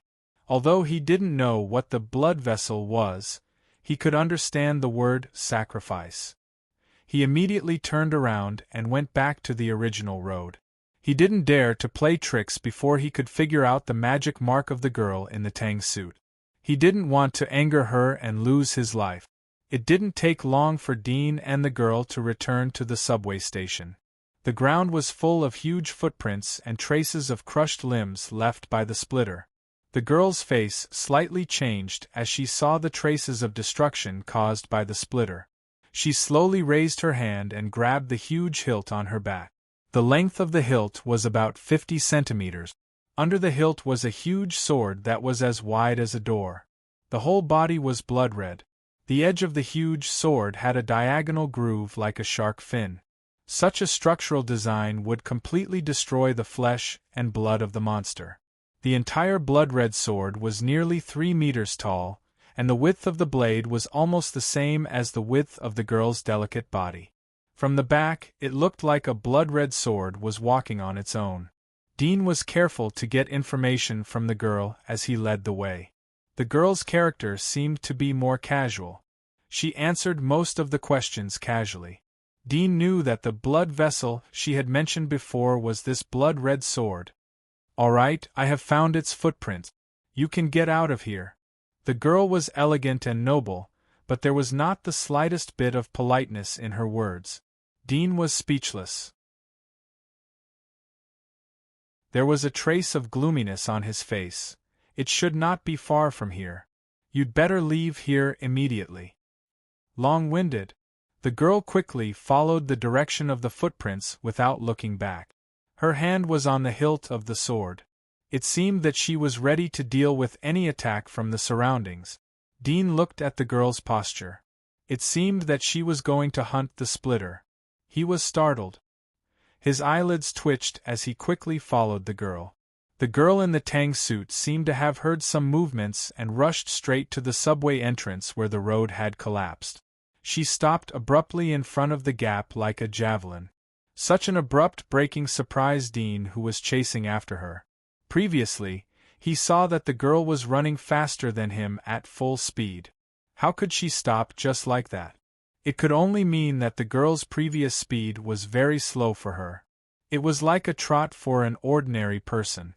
Only in this way could she stop at the same time. The girl looked down from the gap. There was a touch of smile on her face. Finally found you. While talking, he heard the sound coming from behind. He glanced at Dean, who was chasing behind him, and the smile in his eyes suddenly turned cold. Reckless. She retracted her gaze and ignored Dean. She was not in the mood to care about the safety of others in front of the enemy. Whoosh! She held the hilt of the sword and jumped down. After landing on the ground, she suddenly saw a huge figure crawling on the ground in front of her. There were some corpses gathering around the figure and crawling towards Splitter. Some corpses that had been cut into two pieces were still crawling towards Splitter, and then they were cut into two halves again. The girl was startled when she saw the appearance of the Splitter. There was a trace of doubt in her eyes. She looked at the body of the Splitter. She saw that there were black chains wrapped around the body of the Splitter. The chains were obviously artificially made. There was a giant spear-like weapon piercing its body. Seeing this scene, her eyes were filled with shock. Could it be that someone else had hunted this evil beast before? Roar! Splitter seemed to have sensed a trace of danger. Its body, which was lying on the ground, moved slightly, and moved its body with difficulty. It overturned and crushed the nearby subway car, and looked down at the girl in the tang suit in front of it. From this small figure, it felt a trace of fear, so it let out a threatening roar, which was vigorous and deep, full of anger. The girl calmed herself down and took a deep breath. She stared at Splitter with her pitch-black eyes and dashed towards him. Dean, who was crawling in the hole, secretly watched the girl's action. At the moment he saw her directly rush towards the Splitter. He couldn't help but be shocked. Is she crazy? She knew that the Splitter was a level 68 monster. How could she dare to attack it head-on? The Splitter looked at the girl in the tang suit. It roared in anger. The scythe blades on its body slashed out. It didn't underestimate the girl. It seemed that it was treating her as a dangerous enemy.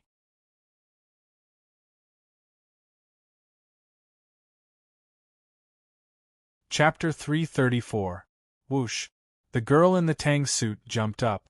The bandage slowly fell off.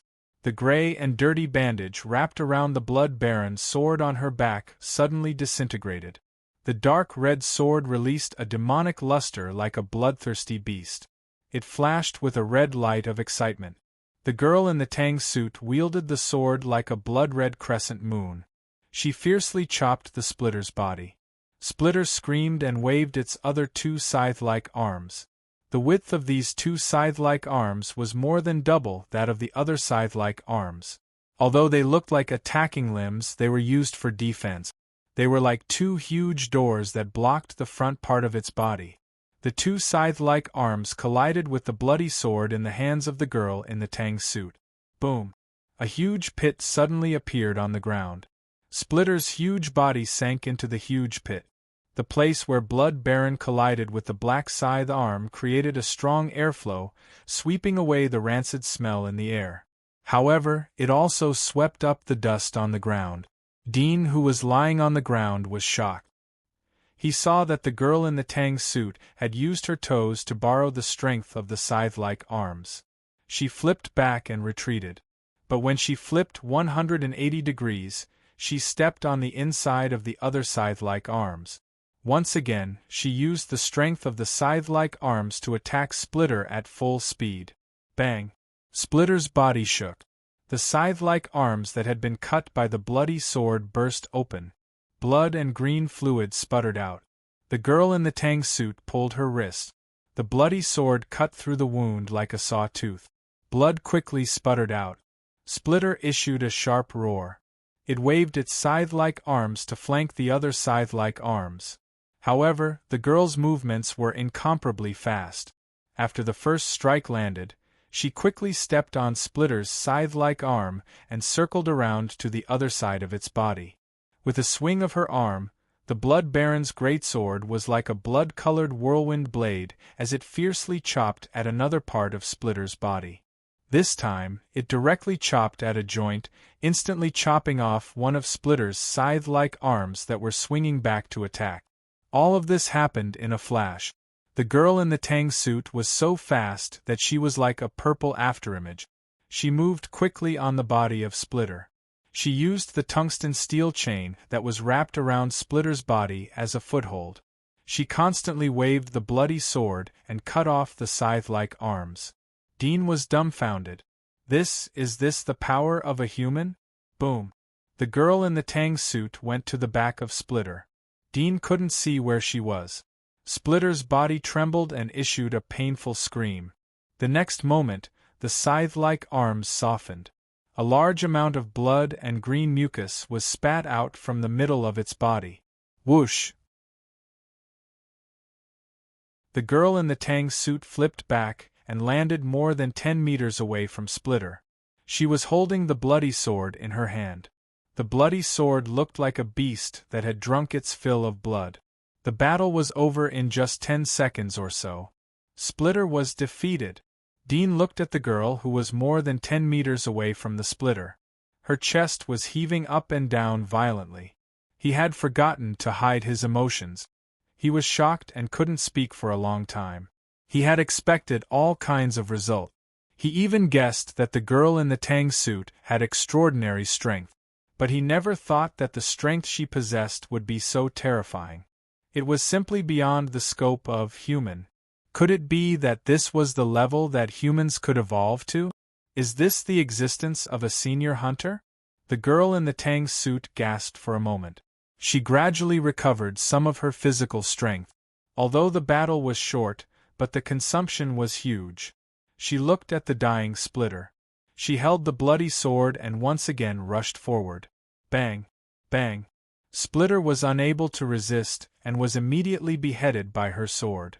A legendary monster that was rarely seen in 100 years had died. Dean witnessed the whole process.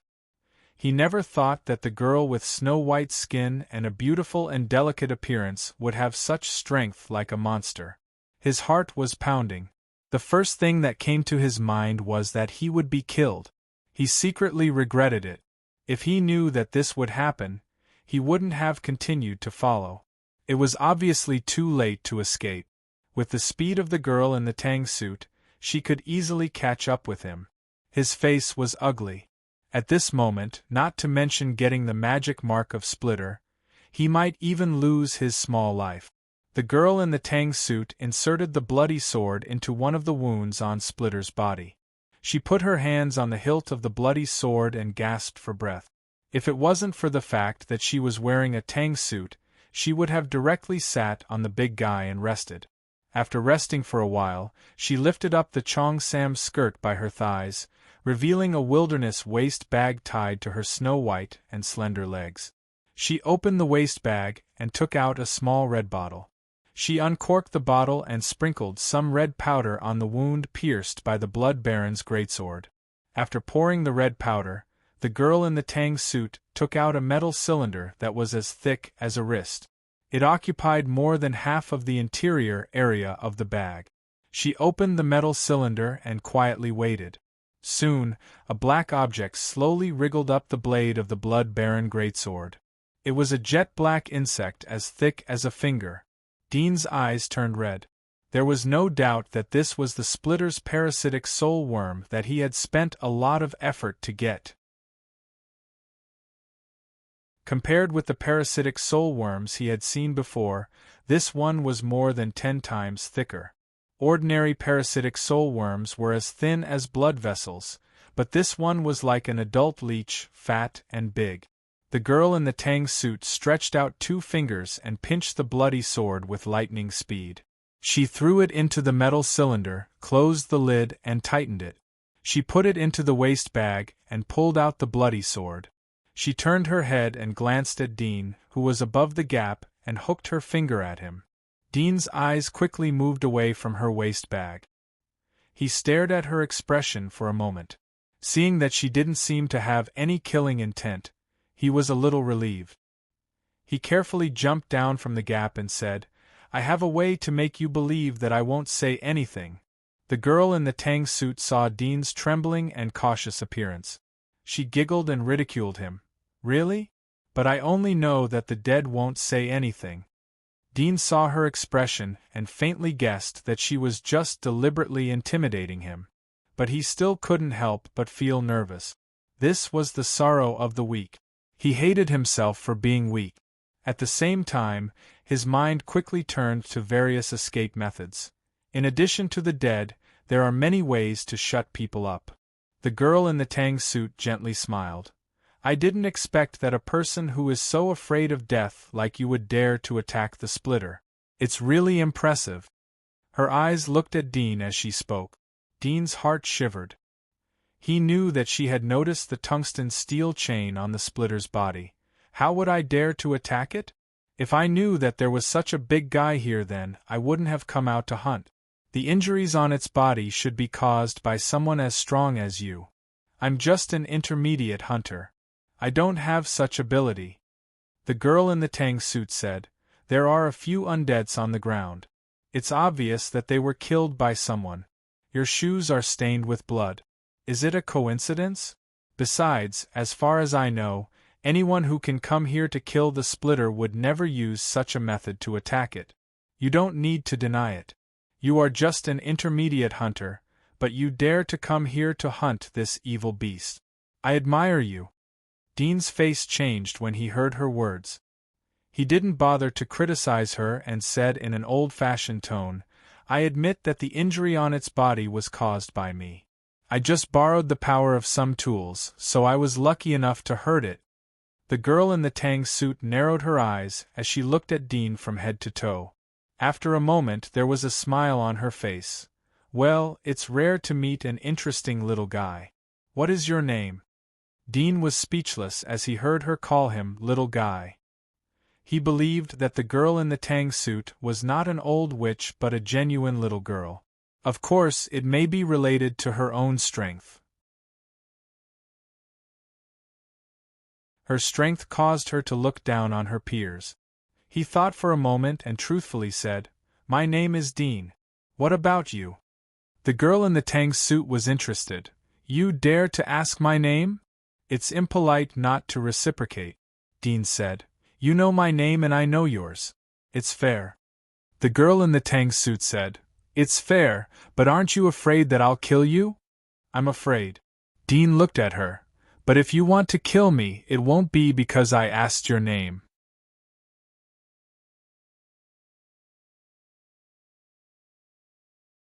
Chapter 335. Dean was silent for a moment. Indeed, the difference between the inner wall and the outer wall was difficult to cross even for the ancient nobles like Mir and Burong. No matter how famous he was in the outer wall, as long as he didn't enter the inner wall, he was nothing. This beast has been stirring up trouble outside the giant wall recently. I have received a commission to come and kill it. The girl looked at Dean with interest. Originally, with my ability to kill it, I would be injured and even let it run away. But I didn't expect that it would fall into the hands of a little hunter like you. Let me pick up a bargain for nothing. Speaking of which, I owe you a favor. Dean's mouth slightly twitched. He had been refining the cannon and improving the shark lance for several days and nights. The purpose was to kill the splitter before it was exposed. He didn't expect that he would be one step late. The movement caused by the splitter had spread to the inner wall in just a few days. The person who passed the news was obviously the Holy Church. Even the force behind the girl was likely the Holy Church. The tang suit girl saw Dean's expressionless face, and her mouth revealed a smile. Every time she saw others angry to the point of being unable to refute, she felt incomparable pleasure.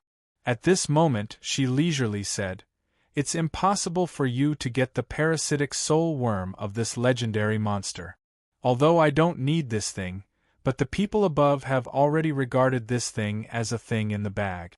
Moreover, with your physique, giving it to you will harm you. If you didn't meet me, even if you were lucky enough to kill this splitter, you would be buried with it." Dean had already dispelled the coveting for the magic marks when he saw her strength. He couldn't help but frown. "Buried with me?" the girl said. "Of course, if you get the parasitic soul worm, you will certainly be eager to absorb it to replace your current magic marks, right? In this way, you will die. Once the parasitic soul worm enters your body, you will be sucked dry in less than 2 days." Dean was startled. He had never heard of such a thing. But with the girl's strength, there should be no need to deceive him. Was she deliberately teasing him? He doubtfully said, "Will the parasitic soul worm be life-threatening? Won't it die when it enters my body? How can it suck me dry?" The girl in the tang suit rolled her eyes and said, "Of course it's life-threatening. You'll choke to death even if you drink water, let alone such a dangerous thing. Why don't you think about it? This parasitic soul worm has been living inside Splitter's body all this time. This is an adult Splitter with hunting level 68. How strong is its body? Although the parasitic soul worm will die after entering your body, its instincts will still exist. This instinct is responsible for transforming your body, providing you with the power of the magic marks. At the same time, it will instinctively absorb the energy from your body. In other words, the parasitic soul worm is used to absorbing the energy from Splitter's body. With your physique, it will be impossible for you to provide so much energy. In the end, the parasitic soul worm will be devoured by the magic marks and die." Dean was stunned. The girl said, "You hunters don't know about this because no one is able to kill a monster that is several times stronger than their physical strength. You are an intermediate hunter and yet you dare to kill an adult legendary monster. You are the first person in history to do so. But some big forces have already verified that the human body can only absorb parasitic soul worms within 20 hunting rank. In other words, a commoner can only absorb the magic marks of a monster within 20 hunting rank. If the parasitic soul worm is absorbed from a monster of 21 or 22 hunting ranks, then there will be a backlash from the magic marks. Even if it's a monster of 17, 18, or 19, it's still very risky. The slightest bit of carelessness can cause a backlash from the magic marks. To put it simply, the most extreme absorption is 20 hunting ranks, and the safest absorption is 10 hunting rank. If you absorb a parasitic soul worm that is 15 hunting ranks higher than you, the probability of the magic mark's backlash will gradually increase. Dean looked at her serious appearance. He knew that she should not be teasing him. His heart was afraid and regretful. Fortunately, he had a little splitter hidden inside the giant wall. In the future, it could provide him with magic marks. "You are talking about the inner wall's evaluation of the monsters. Do we humans also have a hunting level?" Dudian asked. The girl in the tang suit said, "Of course, but we humans don't have a clear division of hunting levels. We just use different positions to replace them. For example, a primary hunter has a corresponding hunting level from 1 to 8. If you reach the limit, then it is about 10. If you are an intermediate hunter, then your physical strength is close to the monster that is level 20. So, if you are an intermediate hunter, then you can only absorb the parasitic soul worm within level 40. Even if you kill the monster that is above level 40, you can't absorb it. You can only store it or resell it. There is no special method to store it." The girl in the tang suit looked at Dean.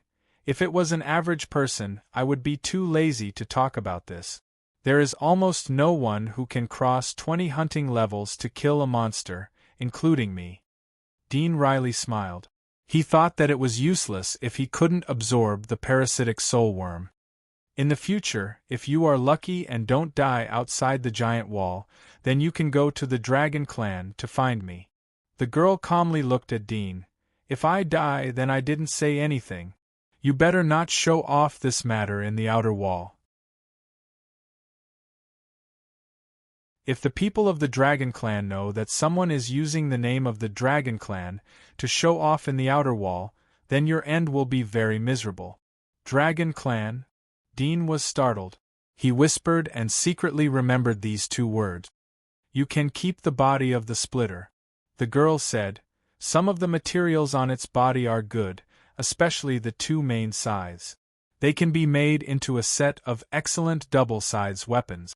But the outer wall doesn't have such high smelting technology.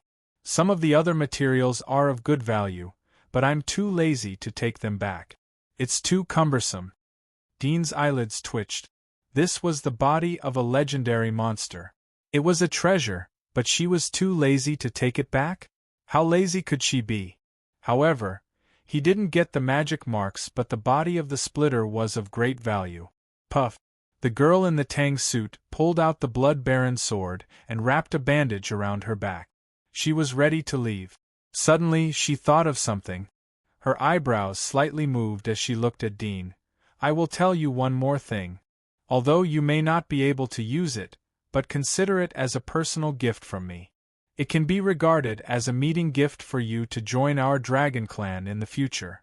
But now I can only give you a gift box. There is no actual gift. Dean was surprised as he looked at her. Although I don't know what your current magic mark is, the probability of hunting a rare named monster in this unclaimed area is not high. However, there is a way to let you have a magic mark that is comparable to a rare named monster.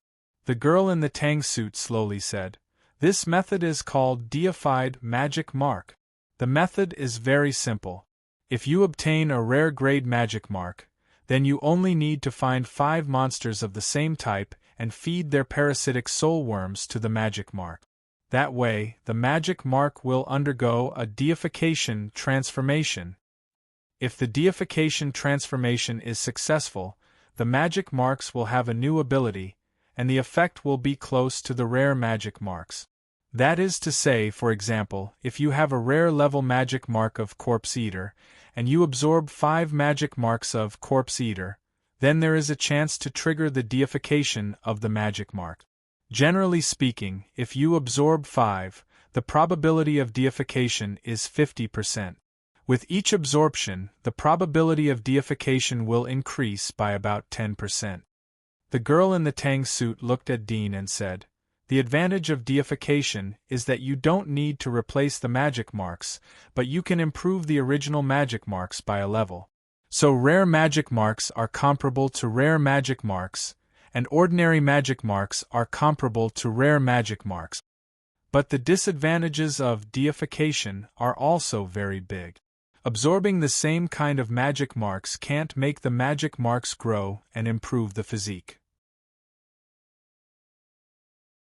Moreover, the absorption process can't be mixed with other magic marks, otherwise you will have to start all over again. Dean was a little surprised. There was such a secret in the magic marks? The deification of the magic marks was like an optimization. On the basis of the original magic marks, the magic marks could be stimulated again and new magic marks could be obtained. Generally speaking, this method was used for people whose strength had reached a bottleneck. They could use the deification of the magic marks to enhance their strength again. But compared with its advantages, there were too many disadvantages and disadvantages. The first one was to find the same kind of monsters, which was simply an impossible problem. According to the girl in the tang suit, the 5 monsters used for the deification of the magic marks must be of the same kind.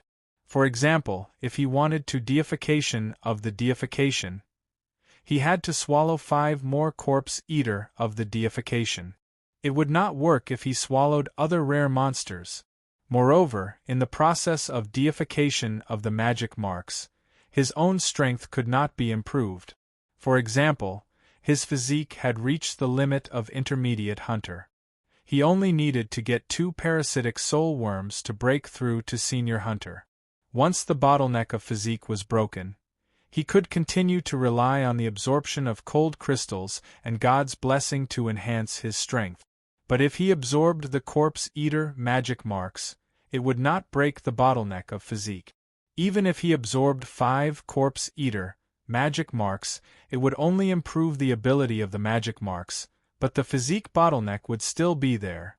Moreover, in the process of absorbing 5 Corpse Eater, he was not allowed to absorb other parasitic soul worms to break the physique bottleneck. Once he chose to deification, he had to wait until the magic marks were deified. Otherwise, it would all be wasted. No wonder the girl in the Tang suit said that he might not be able to use such harsh conditions. Not to mention him, it was estimated that no one in the entire outer wall would be able to use this method. The girl in the Tang suit saw that Dean was in a daze. She smiled and put away her things. She jumped down from the body of the splitter and landed on the ground. She turned to look at Dean. If you have the opportunity to join our dragon family, you can choose a rare magic mark for free. So, you have to find some life-saving magic marks and live well. As he spoke, he turned his head with a smile. With a tap of his toes, he leaped out of the train that was more than 10 meters high and landed on the ground. His figure floated away and directly left. Dean watched her back disappear into the hole. He was startled for a moment and slowly retracted his eyes. There was a bit of bitterness in his mouth. Although he was glad that he couldn't absorb the magic marks of the splitter, but he couldn't help but regret that the prey fell into the hands of others.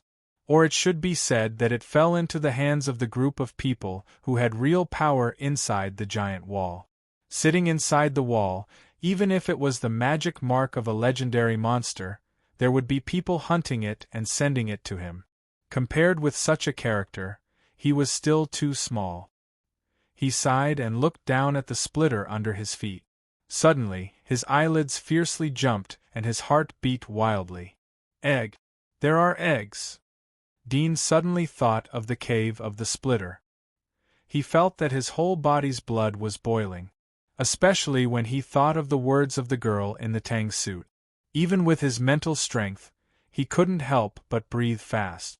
His eyes were red. He quickly turned around and ran along the stairs out of the subway. He didn't even care about the body of the splitter on the ground. His mind quickly constructed a map of the surroundings. According to the memory of the last time, he ran towards the cave of the splitter. Run, run, run. Dean's legs were flying. His ears were full of whistling wind. His heart was full of tension and strong excitement. Although the splitter was dead, but there were still eggs in its cave. Moreover, the last time Dean saw that there were a lot of eggs. So many eggs, if all of them hatched, he could even use the magic marks of the splitter to carry out deification. Legendary deification. As he thought of this, his heart was pounding. What level would the legendary magic marks be after deification? Unimaginable. Whoosh, whoosh. Dean was like a gust of wind as he rushed towards Splitter's cave. Whoosh. A giant shadow jumped out of the grass and attacked Dean. Dean, who was running, was startled. His body reflexively dodged the giant shadow. He looked back and saw that it was a chameleon. Its body was nearly 7 meters long. It had a crocodile-like mouth and sharp fangs. It was rushing towards him. Jungle chameleon. Dean's face slightly changed. This was a level 17 monster. He quickly jumped away. At the same time, he quickly pulled out an arrow and shot at the mouth of the lizard. Puff!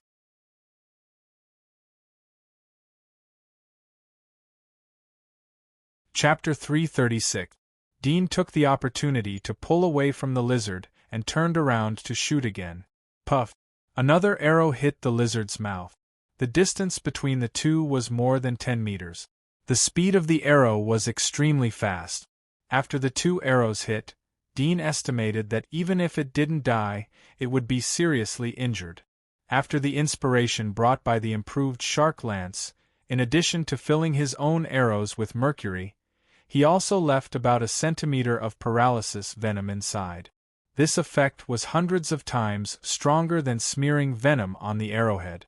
Dean didn't pay any more attention to the chameleon. He left it to fend for itself. He turned around and continued to run forward. However, the ambush of the chameleon had calmed down a lot. He didn't dare to rush blindly. After all, this was a dangerous wilderness. He didn't want to fall into the belly of other monsters before he reached the cave of the splitter. That would be the end of the world. Whoosh! Dean shook off the injured chameleon and soon came to the place where he had encountered the magic claw crocodile quagmire. The quagmire was the same as last time, but the soil had become dry and hard. There was no movement of the magic claw crocodiles. Plus, the weather was cold, so the water in the swamp had dried up a lot. Dean stopped and sniffed the air around him. The function of smell was very low when running. It was the same as ordinary people. That's why the hounds would stop and sniff every time they tracked a place. Soon, through the surrounding smells, Dean roughly grasped some information. He carefully sneaked forward.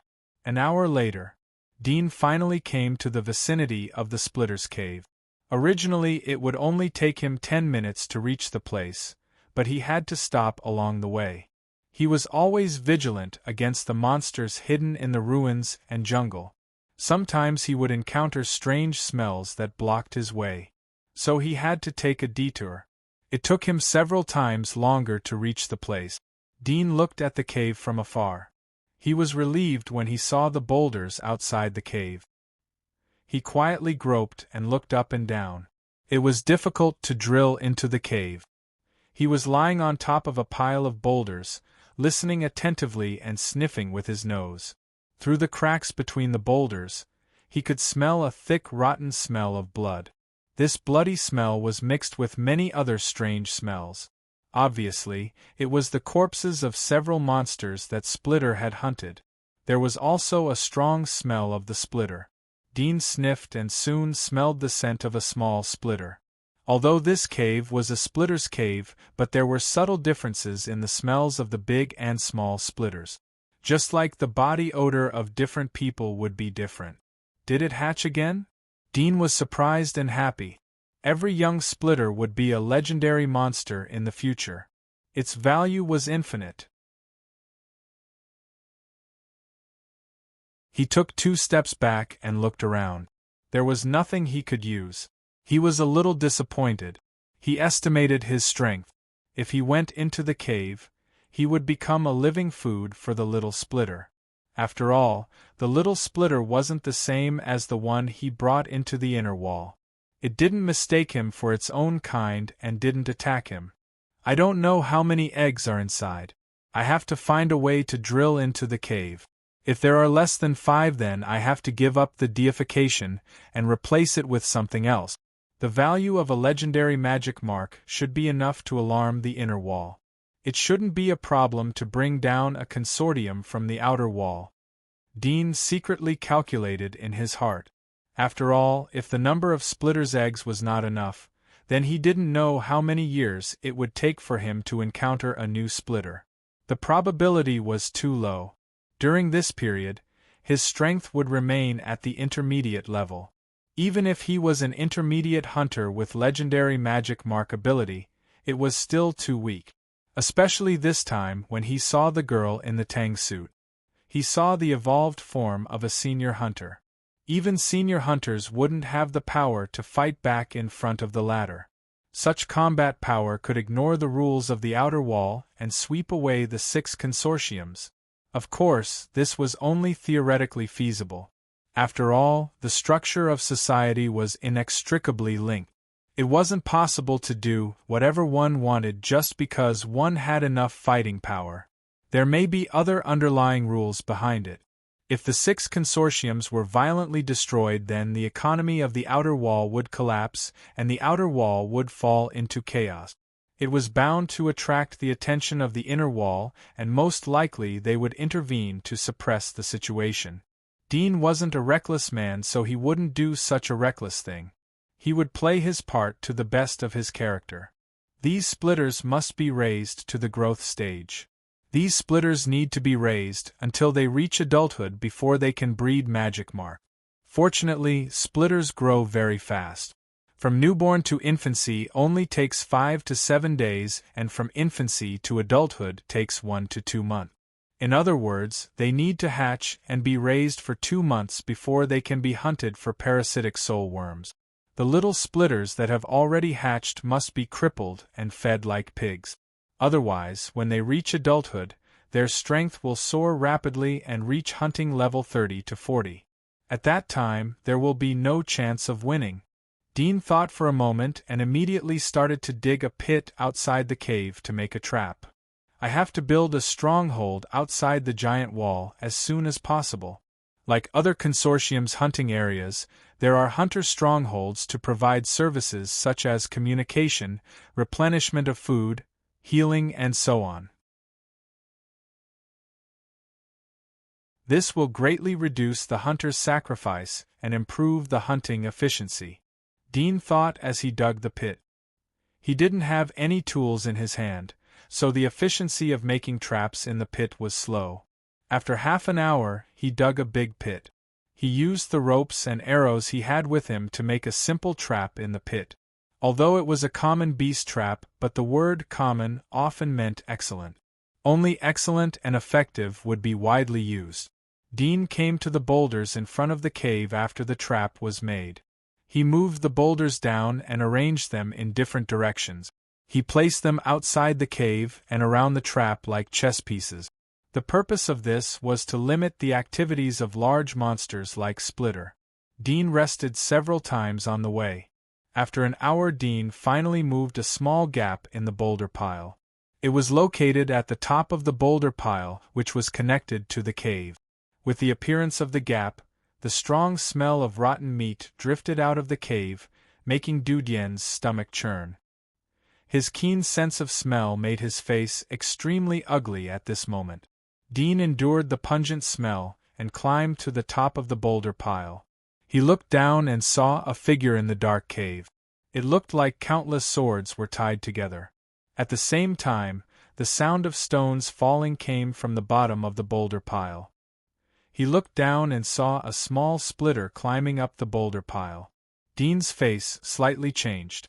He didn't know whether to be happy or bitter. The difficulty of hunting 2 splitters had increased by several times.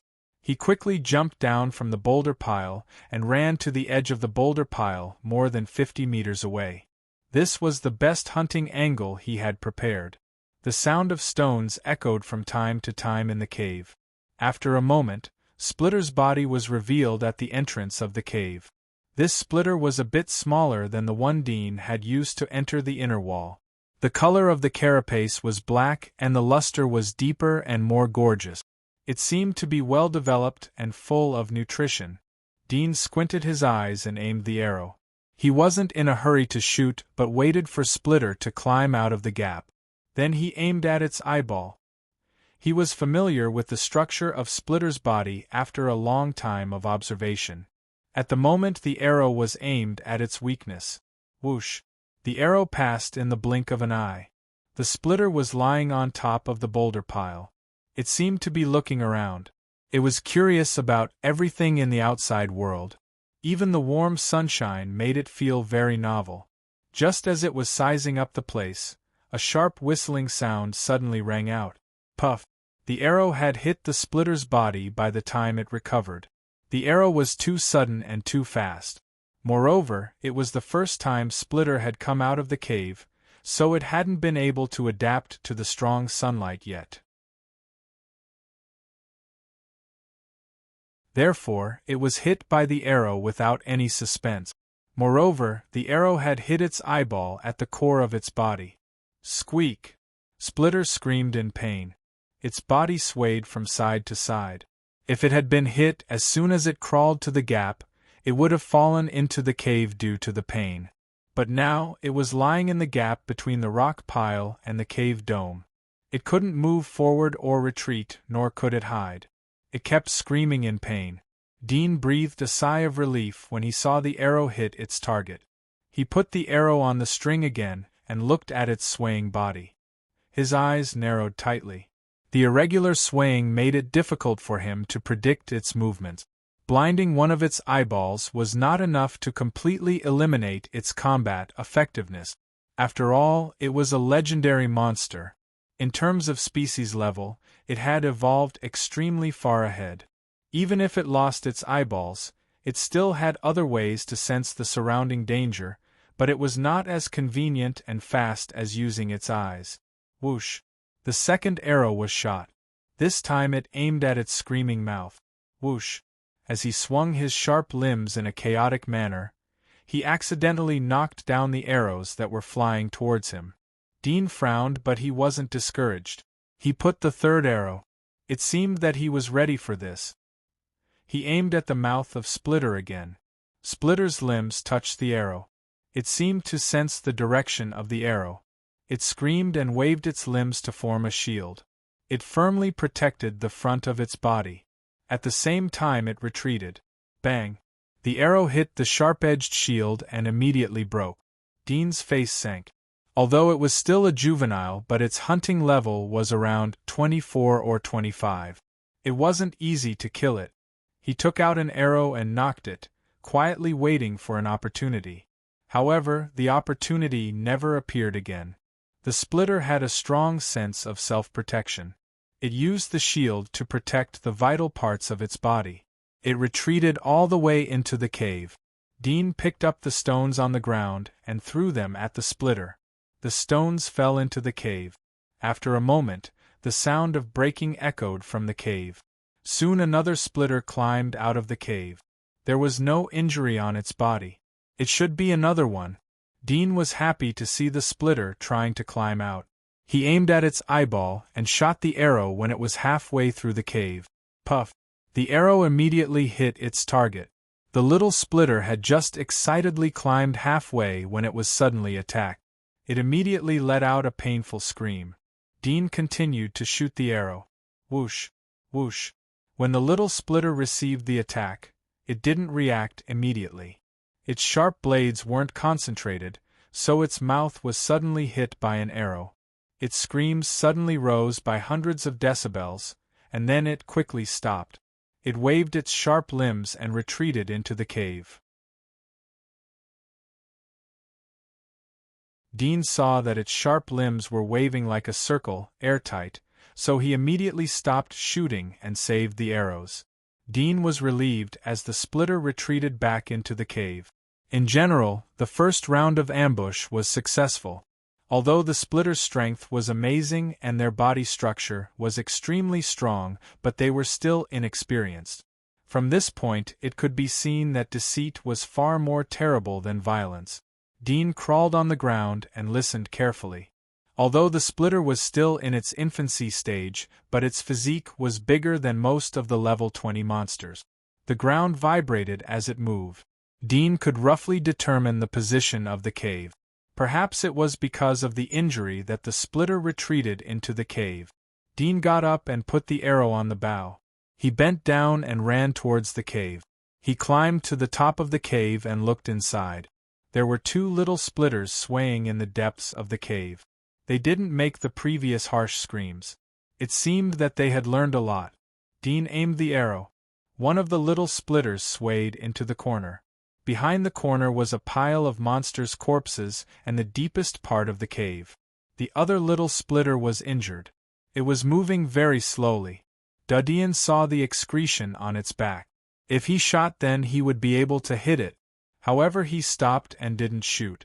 The two arrows had hit the weak points of the Splitter. The venom and mercury inside the arrows could cause great damage to the Splitter's body. If he continued to shoot, then the venom inside the arrows could directly poison the Splitter to death. Dean grabbed a small stone and threw it towards the Splitter. The previous great Splitter's venom had taken effect very quickly, in less than half an hour. Although it was related to the amount of venom, this little Splitter's venom should take effect within an hour. Even from this moment on, the venom would slowly corrode every part of its body. Bang! The stone hit the little Splitter's body. The little Splitter rolled its body as if it was startled. It turned around and saw the intruder at the entrance. Its underdeveloped vocal cords squeaked. It seemed that it wanted to rush over to the intruder, but it was hesitant, so it just squeaked in a defensive manner. You're tuning in to the Phoenix Nights YouTube channel.